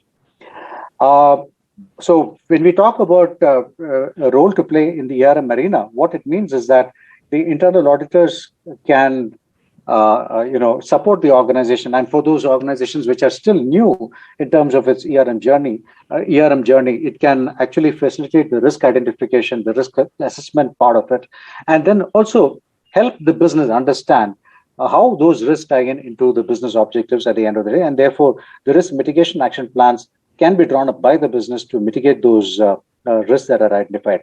The third role which internal audit can also play in terms of the ERM arena is to actually go ahead and audit the risk mitigation, the effectiveness of those risk mitigation action plans. Because once you have the risk mitigation actions identified, it becomes that much more easier to see whether the actions that have been drawn out are effective in the true sense of the term, right? Value enhancement, value preservation, these are again jargons, and I would only say that the more you bring value to the table, and I have a couple of slides on what is value added, or rather what is value addition by internal audit. But suffice to say that, wherever internal audit identifies areas of asset protection or revenue leakage or enhancement in, the efficiencies of the organization in terms of its operations, or also looks at risks in a very proactive way. And I think the previous speaker, Mr. Rajiv, spoke about segregation of duties. I think these are the operational controls within the ERP landscape or within the application landscape. Irrespective of all of this, the moment internal auditors are able to identify risks in a proactive way, and you look at the 5 C's. When I talk about the 5 C's, it is what is the criteria that has been established by the management, as there is a criteria which is a design of how the process should be run. What has been the condition? This is what the internal auditors report, the condition, because when you report a condition, it means it is against an established criteria. So the second C is the condition, which is what goes into the internal audit report. Sometimes you may also define the criteria upfront to say, this is what the criteria is, against which this is the condition that we have noted. The third C could be what is the cause, right? So what led to that particular gap, right? And from that, you also draw out the consequence or the impact of that particular condition, which means, if so many failures have occurred, what is the resultant, either a rupee value impact or in terms of a compliance matter, if it is, something that is statutory in nature, what could be the other implications for the organization? It could even be intangible. Something like a brand reputation or a reputation loss could also be brought out as a consequence. The last C is the corrective action, right? So there is a dichotomy of view here, whether corrective action plans should be brought in by the internal auditors by way of a recommendation, or should we leave it to the management to draw out their own corrective action plans? The reason I bring this to the table is that, the internal auditors, if they are referees, they cannot be playing football on the field as well, right?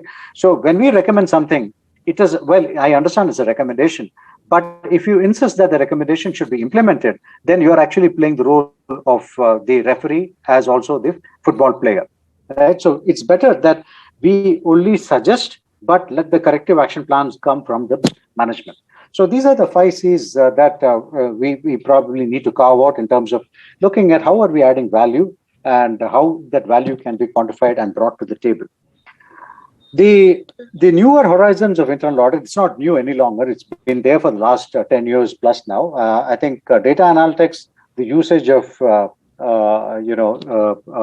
technology tools And we do use a lot of technology tools in today's internal audit era, whether it is ACL, whether it is IDEA, whether you have the SAP, GRC, process control. So many technologies are available.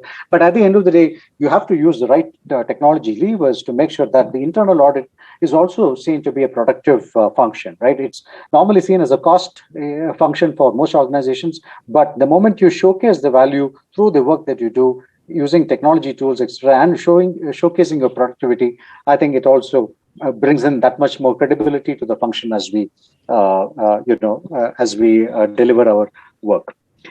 Ultimately, the internal auditors also, it's not a prerogative of only a chartered accountant or a cost accountant or a finance specialist. Internal auditors are multidisciplinary, have multidisciplinary backgrounds in my own team in Ashok Leyland, and I would like to highlight that internal auditors can come in from a variety of disciplines. You have engineers, you have people with information security backgrounds, you have people, within engineers, electrical, electronics, civil, mechanical, computer science, and so on and so forth, right? You, of course, have the MBAs and people with deep domains expertise. And somebody who is even a BSc statistics can be an internal auditor, because you also need to have statistical inferences brought out when you do your data analysis, right? So I think people with multidisciplines can definitely be an internal auditor. And last but not the least, at the end of the day, internal auditors today have shifted away from looking at only traditional areas. There is also an audit of culture which happens, and I'm sure there are many consulting firms which offer specialization in culture, doing a cultural audit. The new age internal audit methods talk about agile internal auditing. I'm not a subject matter expert on agile internal auditing, but I only understand so much that given that ecosystem in today's world is, if you look at the ecosystem, a lot of startups are springing up in various parts of the country. And I am based in Bangalore, and Bangalore is full of startups, right? How do you do an internal audit in a startup environment where processes keep changing from, minute to minute or hour to hour, right? So if you have to be an internal auditor, you also need to amend or modify the ways of working, which means that agile internal audit, which is real-time internal audit, is also a way of life, and internal audit methods have improved over a period of time. So, of course, there has been some talk about internal auditors being the third line of defense, and I think today the lines between the second line and the third line is getting blurred. Internal auditors wear a variety of roles, but at the end of the day, while the roles may be varied, whether it is, you can be seen as a risk management specialist or whatever, but you need to differentiate as to where do we draw the line between being an internal auditor who also performs a line function responsibility.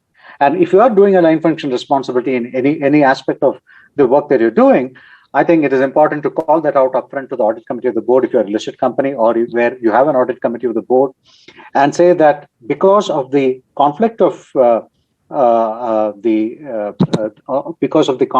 duty or the independence being compromised with respect to that particular role. And I'll give you an example. So since I had the ERM function for Ashok Leyland, I don't do the audit of my effectiveness of ERM within Ashok Leyland myself. I get a third party, and I report back the findings of the third party to the board directly, rather than trying to highlight or soft pedal the issues that could be there with respect to the improvement areas, just as a backdrop, right? So we will have to straddle multiple hats, but at the end of the day, it is important to really carve out,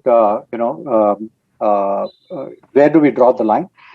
And I recall in my days in Aditya Birla Group, my superior, Mr. N.G. Shankar, who is actually a product of S&B, he used to have this annual declaration of independence brought out to the audit committee of the board to highlight that, he is free from, the corporate audit function is free from any conflict of interest or any compromise of the independence and objectivity of the function, because there is no line function responsibility that is vested.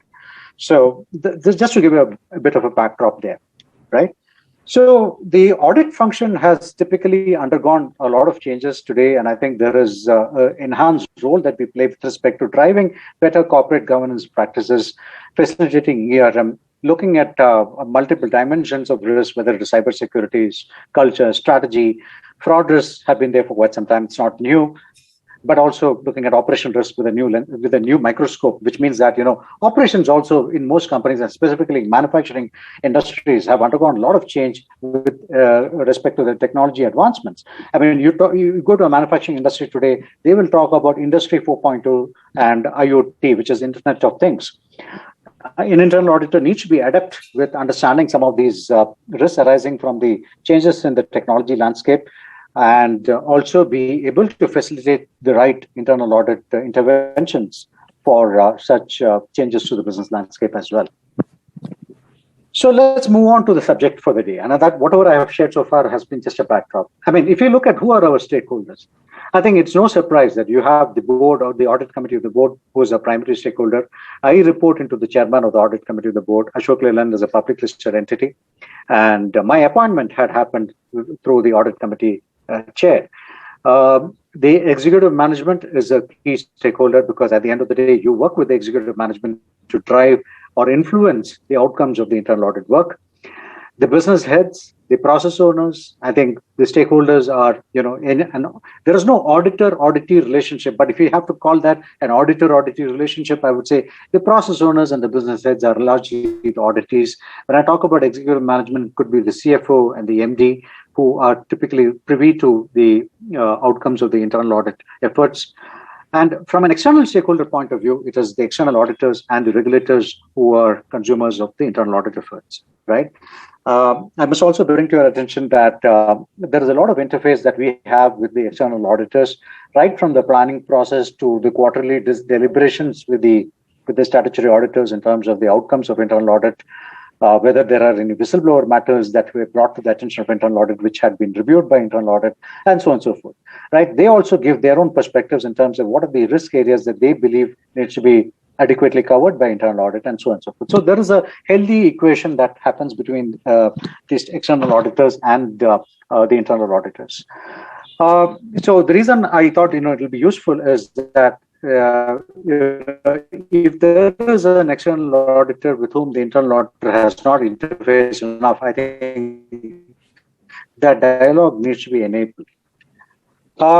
Internal audit add value, right? I mean, at the end of the day, internal audit adds value only when you provide an objective and assurance, relevant assurance. So I use the word relevant because if you are, if the business is headed in a particular trajectory and you are looking at some of the not so very relevant areas, whether it is a, if you're talking about changes in technology landscape, but you're still doing an audit of the, the reconciliations between the debtors and, the creditor reconciliations or the open POs, I think it doesn't add much value. You, of course, need to cover that, but probably you don't need to spend so much time on that. It may not be as impactful as looking at the risk arising from the cybersecurity or the risk arising from segregation of duty conflicts and so on and so forth. So multiple things, right? So one has to be relevant as an internal auditor in terms of the assurance that the internal audit function provides. And ultimately, how do we actually enhance the governance mechanisms of the organization? So if you do spot multiple areas of weaknesses, then you also need to ensure that you work with the stakeholders to tighten up the processes. It is not enough that you just leave a report on the table. As Mr. Dinesh Bal rightly put, a report is only good when you have actions arising out of the report. Otherwise, if the report continues, if you continue to have reports showcasing the same problem over and over again, that means either the management is not doing its job or the reports are not taken seriously, right? But that's not what we want to happen. I mean, we want to strengthen the governance of the organization. And therefore, governance is nothing but the set of systems, processes, the people oversight mechanisms, etc. How do you drive the standard operating procedures? How do you drive the right oversight mechanisms? So this engagement happens only when the internal auditor is effective in the discharge of his duties. His or her, I mean, I'm gender agnostic. I'm just using his in a very neutral way. Risk management and control processes, efficiency of risk management and control processes. Of course, it is well understood that at the end of the day, an audit function adds value only when it is able to articulate the residual risk for the organization, and those risks needs to be managed effectively. At a strategic level, enterprise risk management is more strategic as compared to an operational risk, which is identified by the internal audit function. But I would also look at it slightly differently. As I said some time back, the internal audit function will also have to interface with the ERM function and look at what is the risk mitigation action plan that has been carved out, and how effective has been the risk mitigation action. So the effectiveness of the risk management processes will also have to be called out. So moving forward, where can IAA add value? As far as assurance is concerned, I think three parties are always there, which is the, on one side you have the board, which seeks the assurance. The second side, you have the process owner. And third, you're the third party, which is actually providing the assurance. So there are three parties that are involved. Whereas a consulting engagement is typically between two parties, where the scope is agreed between the client or the process owner and the internal auditor adds value in terms of reviewing the processes.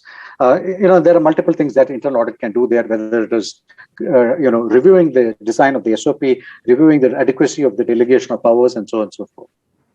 So these are some of the examples. I don't want to take up time here because I know I have 15 minutes and I have another 10 slides on which I would like to spend more time on. So suffice to say that the outcome of assurance work can sometimes lead to advisory. I'll give you a few examples. For example, I mean, in one of our recent reviews, which was done in Ashok Leyland, we found a lot of areas where costs could be managed in a tighter way using the levers of information technology, right? So it meant that the standard operating procedures, which are probably slightly outdated, required a bit of revamp, and also the right control interventions had to be brought in terms of the technology levers. So what was done is that the process owner set out a task force where he had looped in the business, the information technology team, and the internal audit function. And the internal auditor's role was to evaluate whether the risks that were identified in the audit and whether any future risks, in terms of the design gaps, if any, were prevailing in the revised standard operating procedure, so that it could be a real-time value add rather than waiting for further gaps to occur. And I think in most proactive companies, this is how it is done. The internal auditors sometimes are required to, or requested to rather, be part of the task force to help the business strengthen its governance mechanisms, right? So if we were to look at the new normal, I mean, I know I spent a minute on this when I started the conversation. With the pandemic in place, you have work from home, you have social distancing, physical distancing. There are a lot of cyber threats. Technology is a new mantra, or it's been there, but it sort of got more emphasis in the recent past. But we also have seen skill gaps. I mean, a lot of people have moved on to different roles. Again, Mr. Dinesh Bal talked about internal auditors moving away from an organization within 6 months to 1 year. Opportunities are plenty. Sometimes you may not have the right skills that can be onboarded. So you typically engage third parties to come and do work for you. But businesses have also cut down on their budgets. So they want the internal audit function to do more with less, which means your budgets have been reduced, your people are reduced, but they still want more value add coming from the work that you do. And ultimately, of course, health and safety is a priority for all of us. And therefore, when you have stakeholders who are not available because of either of ill health issues or, I mean, thanks to the side effects of the pandemic, people who have fallen ill, you may not necessarily be able to do audits on time, right? And this also could impact your own internal audit workforce as well. So the priority in terms of focus areas, I think fundamentally, I would say that it starts with EHS, which is employee workforce health and safety. Business continuity plan, the management of fraud risk.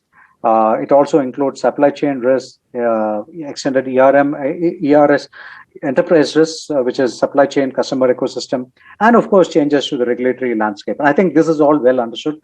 So how do we execute in a condition where, we all have to be agile?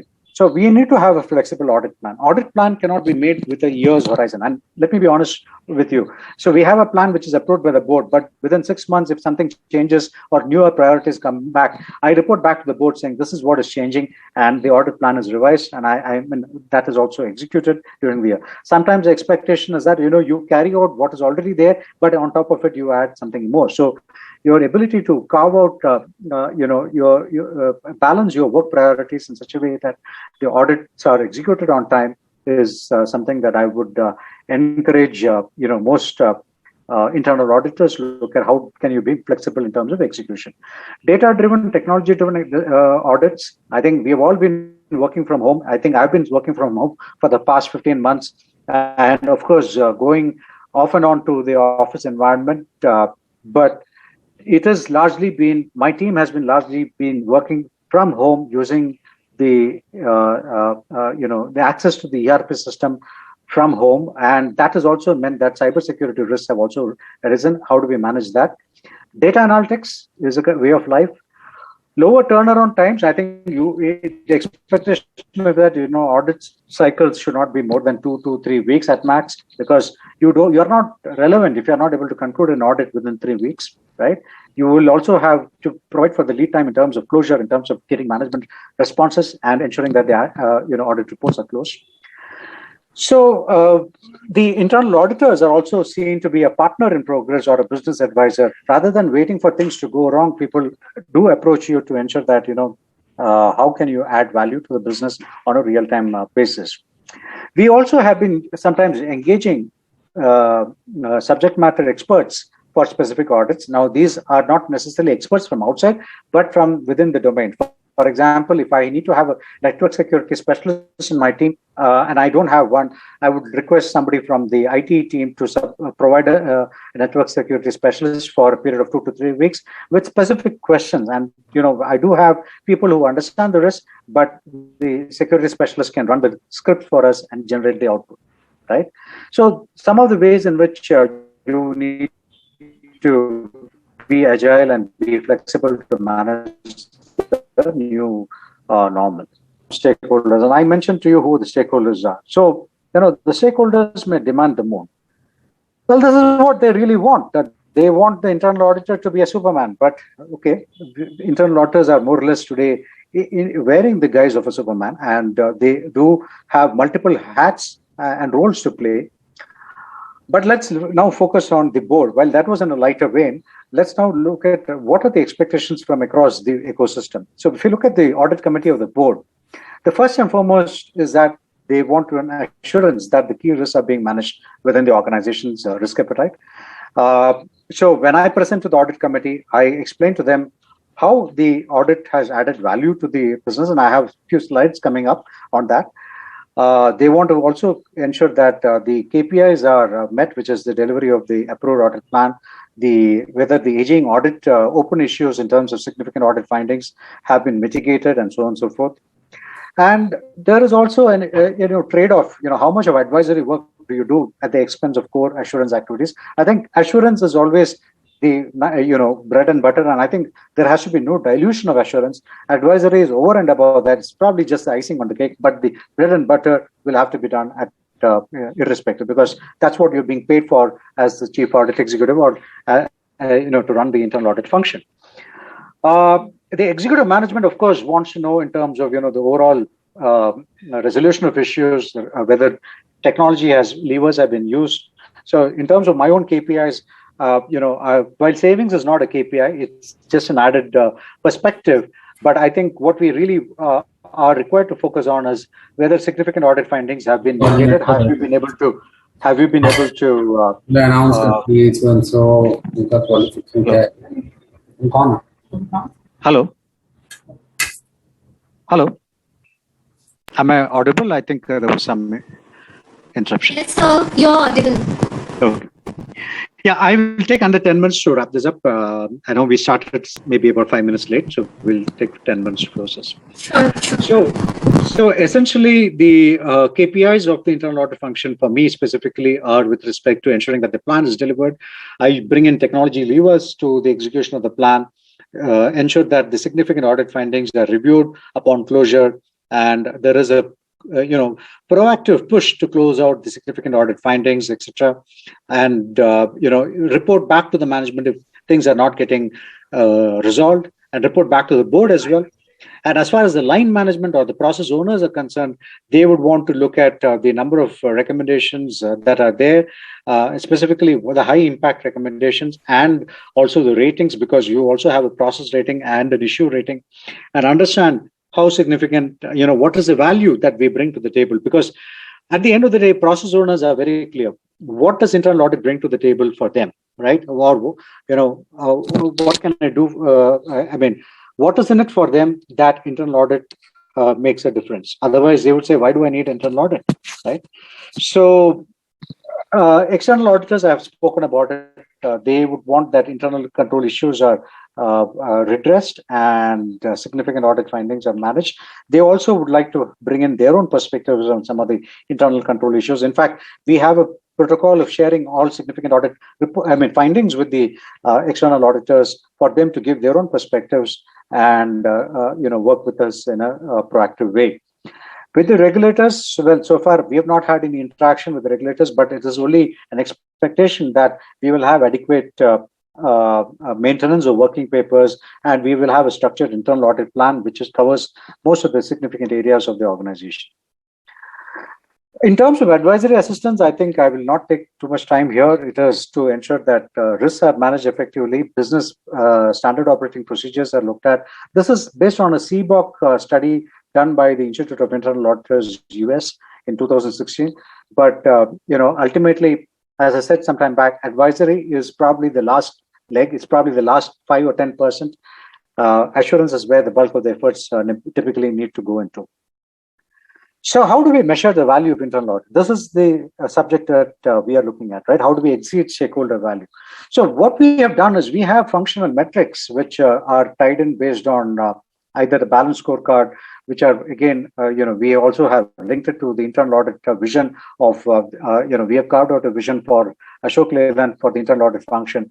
We also have key performance indicators which measure the performance of the internal audit function, which includes things like, whether the training hours are adequate for the internal audit staff, the competencies are, appropriately defined, whether significant audit findings are closed out, and so on and so forth. And so if you look at the metrics, we classified that into internal audit delivery, internal audit effectiveness, and the internal audit function. So from a delivery point of view, it is to adhere to the internal audit manual, which we have developed for the organization or for the function.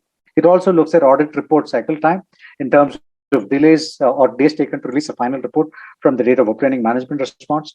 From an effectiveness standpoint, it looks at the scorecard in terms of feedback from the process owners in terms of the audit effectiveness, adherence to the budget, use of tools for monitoring significant, not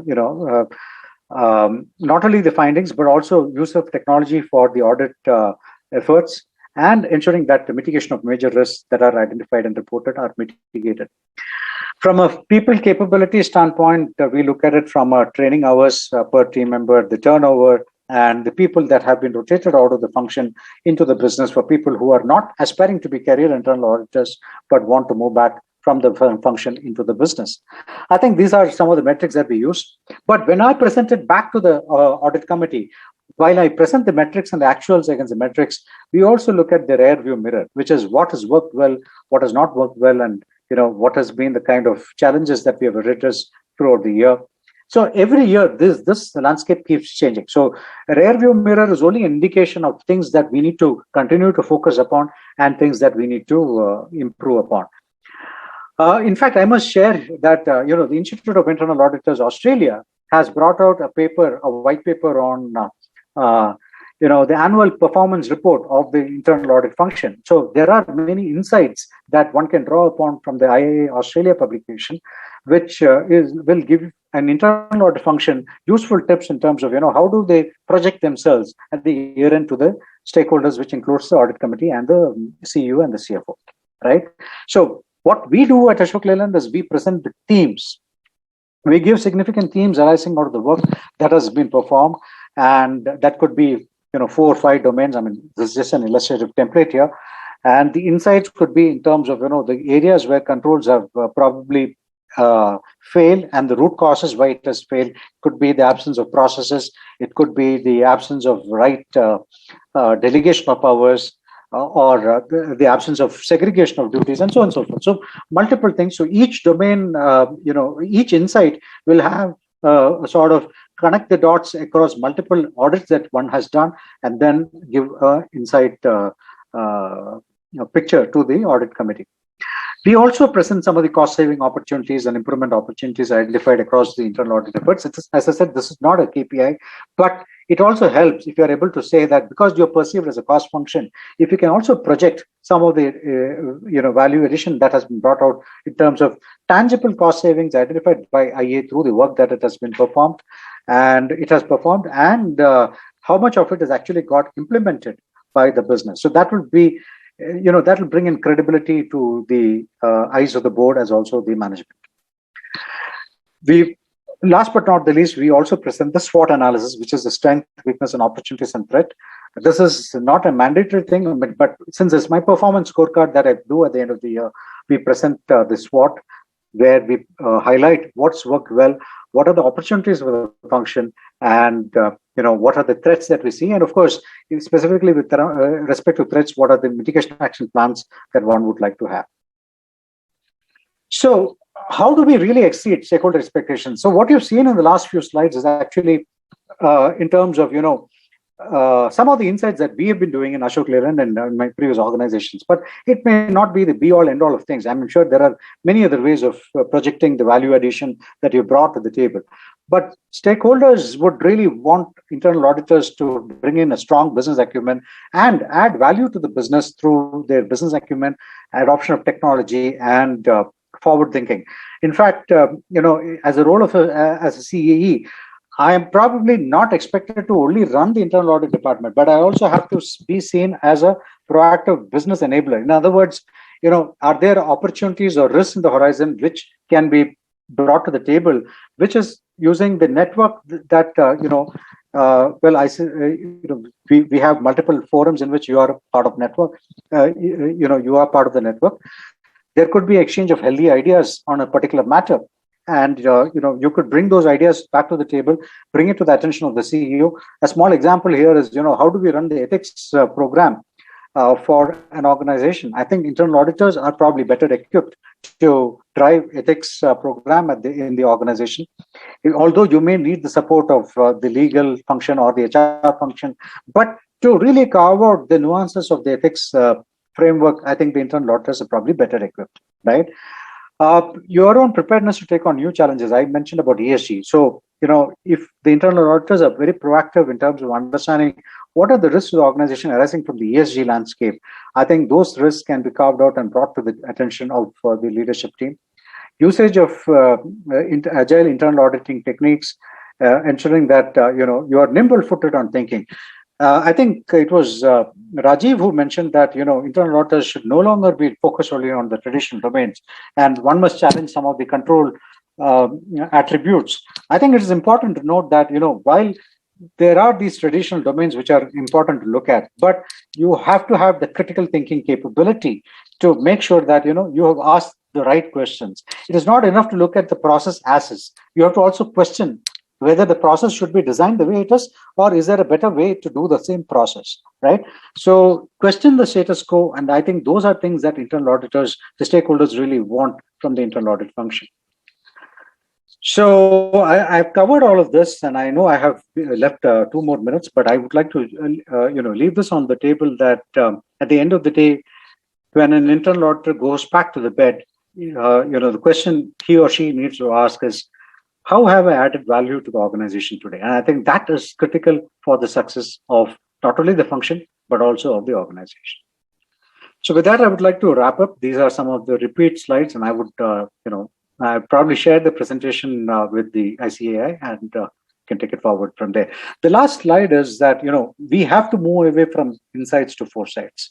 We have to look at areas that, impair or erode the brand of the organization. We have to enhance corporate governance processes, including challenging some of the current corporate governance norms of the organization, and bring it, at least, if not, if you can't drive the change yourself, at least be an influencer for the change. That is very critical. Do not hesitate from calling a spade, right? Because at the end of the day, what I truly believe is, have you left the place in a better shape than what it was before when you came in? And that's really what sets apart the effectiveness of the internal audit function. So with that, I end my presentation here. If there are any questions, happy to take them. Otherwise, we can conclude.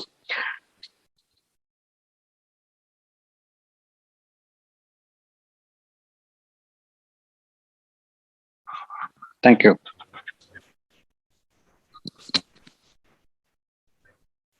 Thank you so much, sir, for a very robust session. Now we have received from many questions from audience. So I am just sharing my screen. Just a bit.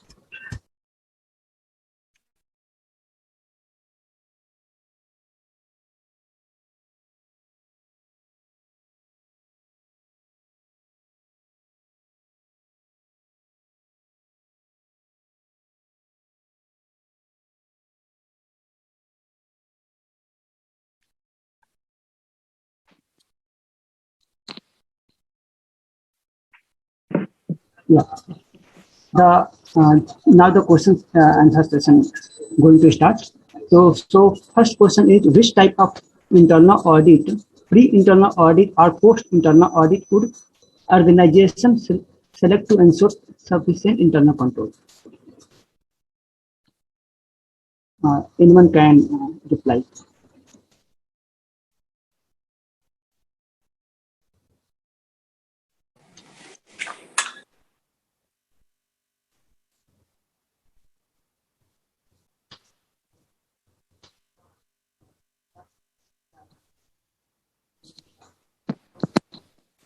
Sailesh, I think you have to address this to the people who have spoken. So if you can just address this to the right person, I mean. Any faculty can reply. Yeah. Actually, it's about. I think I spoke about pre-audit, and see, the answer is that what is sufficient internal control is not that easy to answer. It depends what priority you are going to cover, what objectives are there, what organization want, what high risk are covered. Now, pre-internal audit and post-internal audit, again, combination can be worked out, but depending on the nature of industry, nature of unit, and as I said, risk appetite of the company and the cost implications. So obviously, given a plan, so you have to plan for it. You have to, why do you arrive at plan? You have to see what are the priorities and where there is a risk. For example, if you feel that the procurement is function in spite of a lot of changes and implementation has not improved, and for some time you need a pre-audit kind of focus, then definitely you require pre-audit. It all depends at what juncture, at what time you need it, and what is your plan, and what is your priority. Okay, thank you, sir. The second question is, how to develop internal audit technique for trust audit? Can I take that, Shailesh? Yeah, sir, sure. Thank you. As far as a trust audit is concerned, I understand this to be a public charitable trust audit of a public charitable trust. Now, the internal audit techniques are the same. However, an additional precaution needs to be taken. And that is, you must understand how the trusts operate. Every trustee has joint and several liability. And therefore, a trust needs to go to ensure that the expenditure it incurs furthers its objective. That is, if it has disbursed fund for a particular purpose, the auditor goes to check whether that purpose has been fulfilled, whether that purpose has actually met the objectives, the expenditure has actually met the objectives or not. Because it is not necessary to really go ahead and incur expenditure by using the trust fund, because this is a charity fund. Then what happens? Has it met the desired objectives or not? So that is what is more important in trust audits. Thank you so much, Dinesh sir. Shailesh, I'll take it forward from here.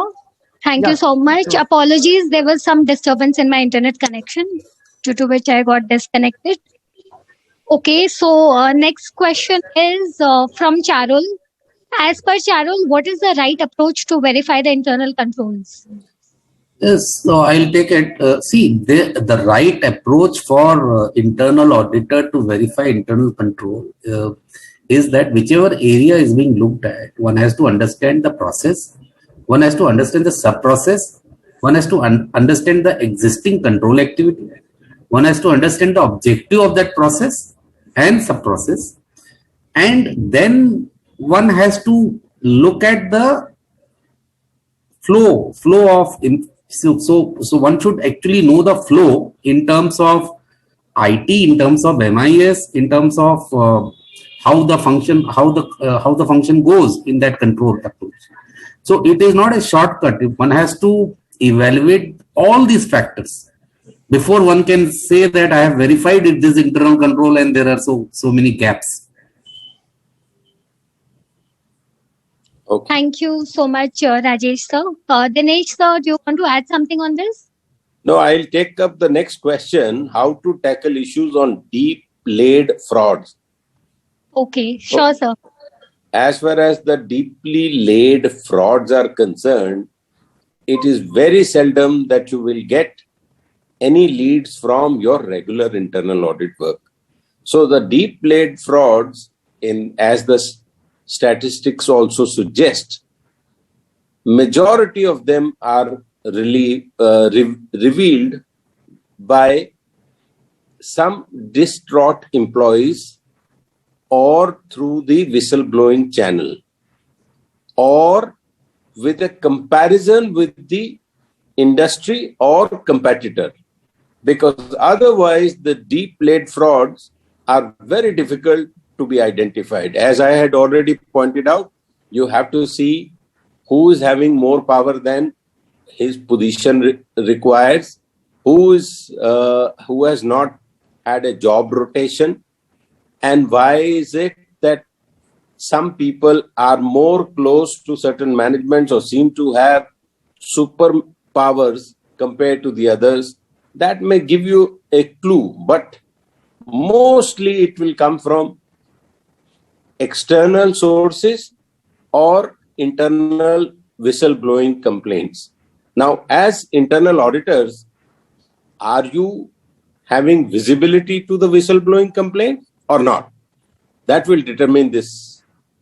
Because if you don't have visibility, God help you if you can find deeply laid frauds. You must be really very, very brilliant to uncover them.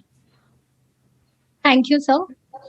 So next question is, what precautions do we have to take while performing audit of e-commerce business? Yeah, this question, Mr. Venkatraman can take it because he was with Flipkart.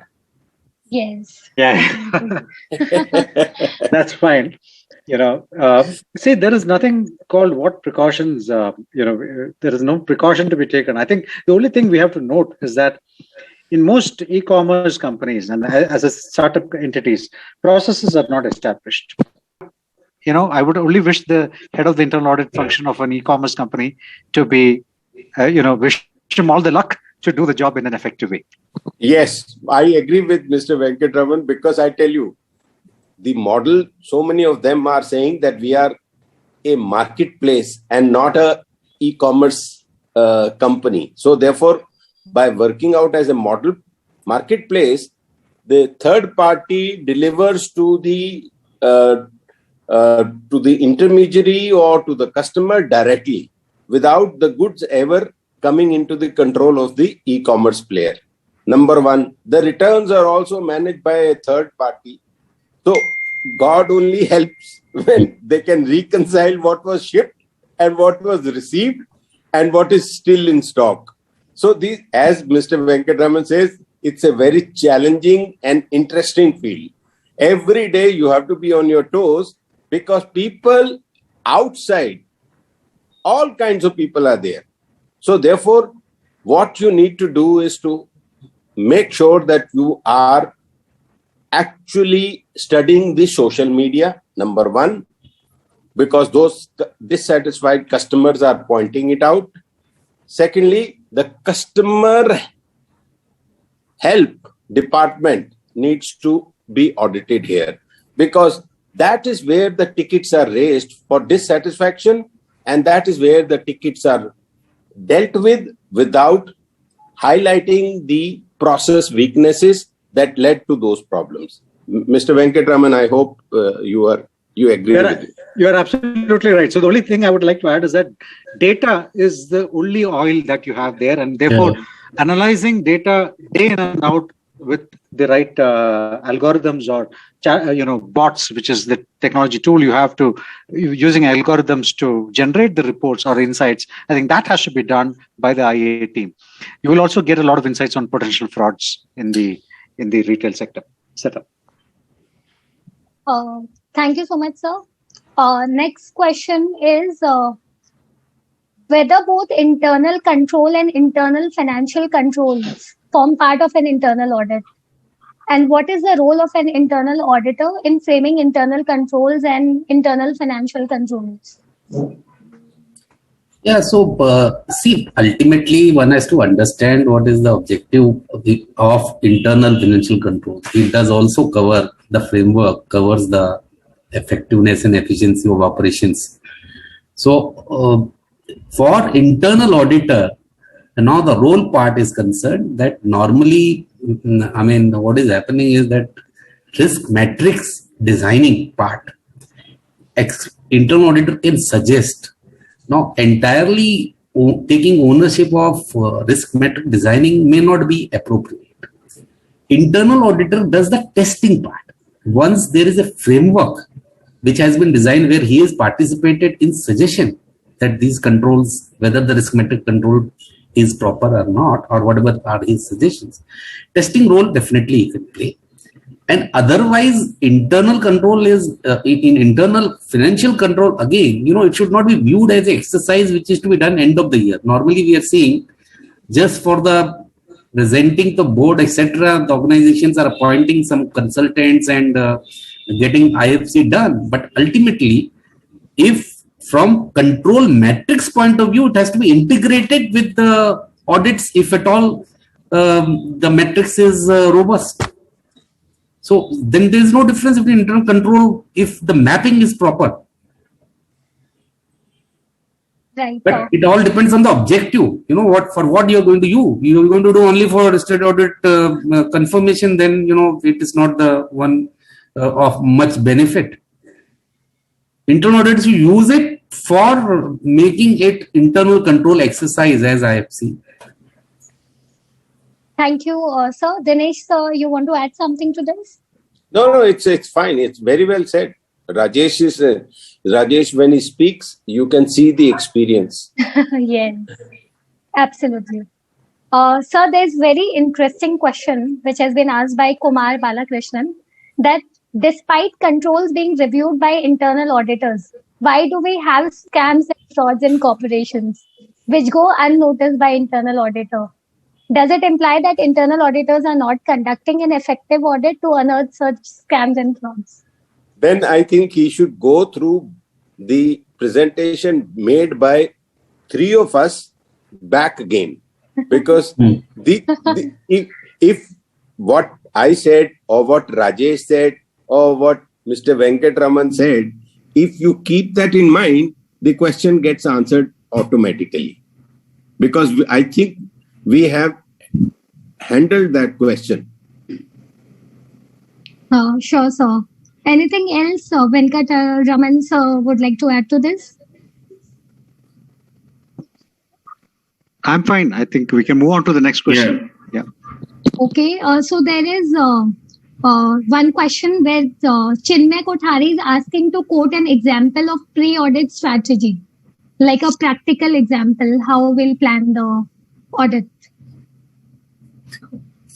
For pre-audit, he is asking for pre-audit strategy. It all depends which process is he talking about. Is he talking about procurement or operations? A pre-audit can happen in any area.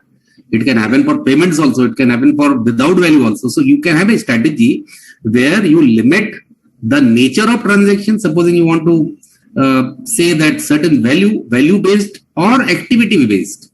So for example, all purchases in procurement, all purchases which are there to a repeat, vendor, I can have pre-audit in that just to understand whether validation has been done. So strategy is depending on the problem and the plan. It can be value-based, it can be activity-based. Let me again add to what Rajesh ji is saying. If you see, Mr. Venkatraman talked about internal auditor to start the internal audit after he has done the data analytics. So if you do data analytics, you will understand which are going to be your focus areas. And that will throw out the examples of areas as to where you should be focusing.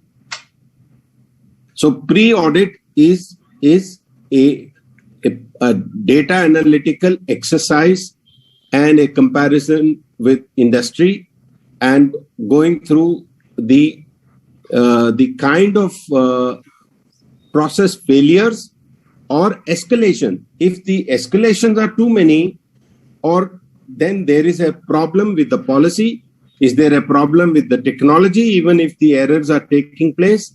Can we have a technological solution whereby the error is prevented? Now, if you look at what Mr. Venkatraman said, that you don't even talk of detective or preventive. In fact, we have come to a stage where we are talking of predictive controls. So you should be able to predict what kind of a control, given the data, given the nature of the assignment, given the organization, given the nature of industry, is required. Mr. Venkatraman, I hope you agree with me. Absolutely, sir. I think that's what I meant by foresight. One needs to have the foresight coming out of the work that one does. And one more thing, if what particular company feels that controls are appropriate in a particular function, then pre-audit strategy may not be required. So it all depends where you feel weakness is. Right. Thank you, sir. I think with this, we are done with our questions. So before we conclude, does anyone want to add something or share something? Dinesh sir, Rajesh sir, Venkatraman sir. So the next question, which was written there, question number 19, it talks about should whistleblower, whistleblowing should come to internal auditor, right? Yes. That I just want to say is that, see, it again depends on the audit committee. Normally, in certain companies, the internal auditor is the nominated person under Companies Act for getting the whistleblowing. But the question is, just getting whistleblowing is not enough. After that, if he has power to investigate and he has infrastructure to investigate, that is what matters. Plus, also from the confidentiality point of view, it may not be a bad idea that the whistleblowing goes only to internal auditor, because what if the complaint is of CEO or CFO? So, from that point of view, internal auditor is one person which is directly working under audit committee, and audit committee trust him. So nothing wrong if whistleblowing is going only to internal auditor, but there should be a mechanism that he should know how to dispose of. You are right. In so many companies, Rajesh ji, what we are finding is when whistleblowing complaints come, the audit committee chairman doesn't want anybody in the company to know. So therefore, he tells us to cover it in our normal audit without anybody even getting a feel that some complaint has come. Right. So if that area was not included in the scope, then an additional assignment is given to cover that area in the scope, and you do it without letting anybody in the company know that this is based on a whistleblowing. Yes. Thank you. Thank you. We have a few more questions which have come up now. So one question is regarding the Satyam case. The question is by Dinesh Koticha. As per him, what are the preactive steps which we can do to avoid such kind of scams?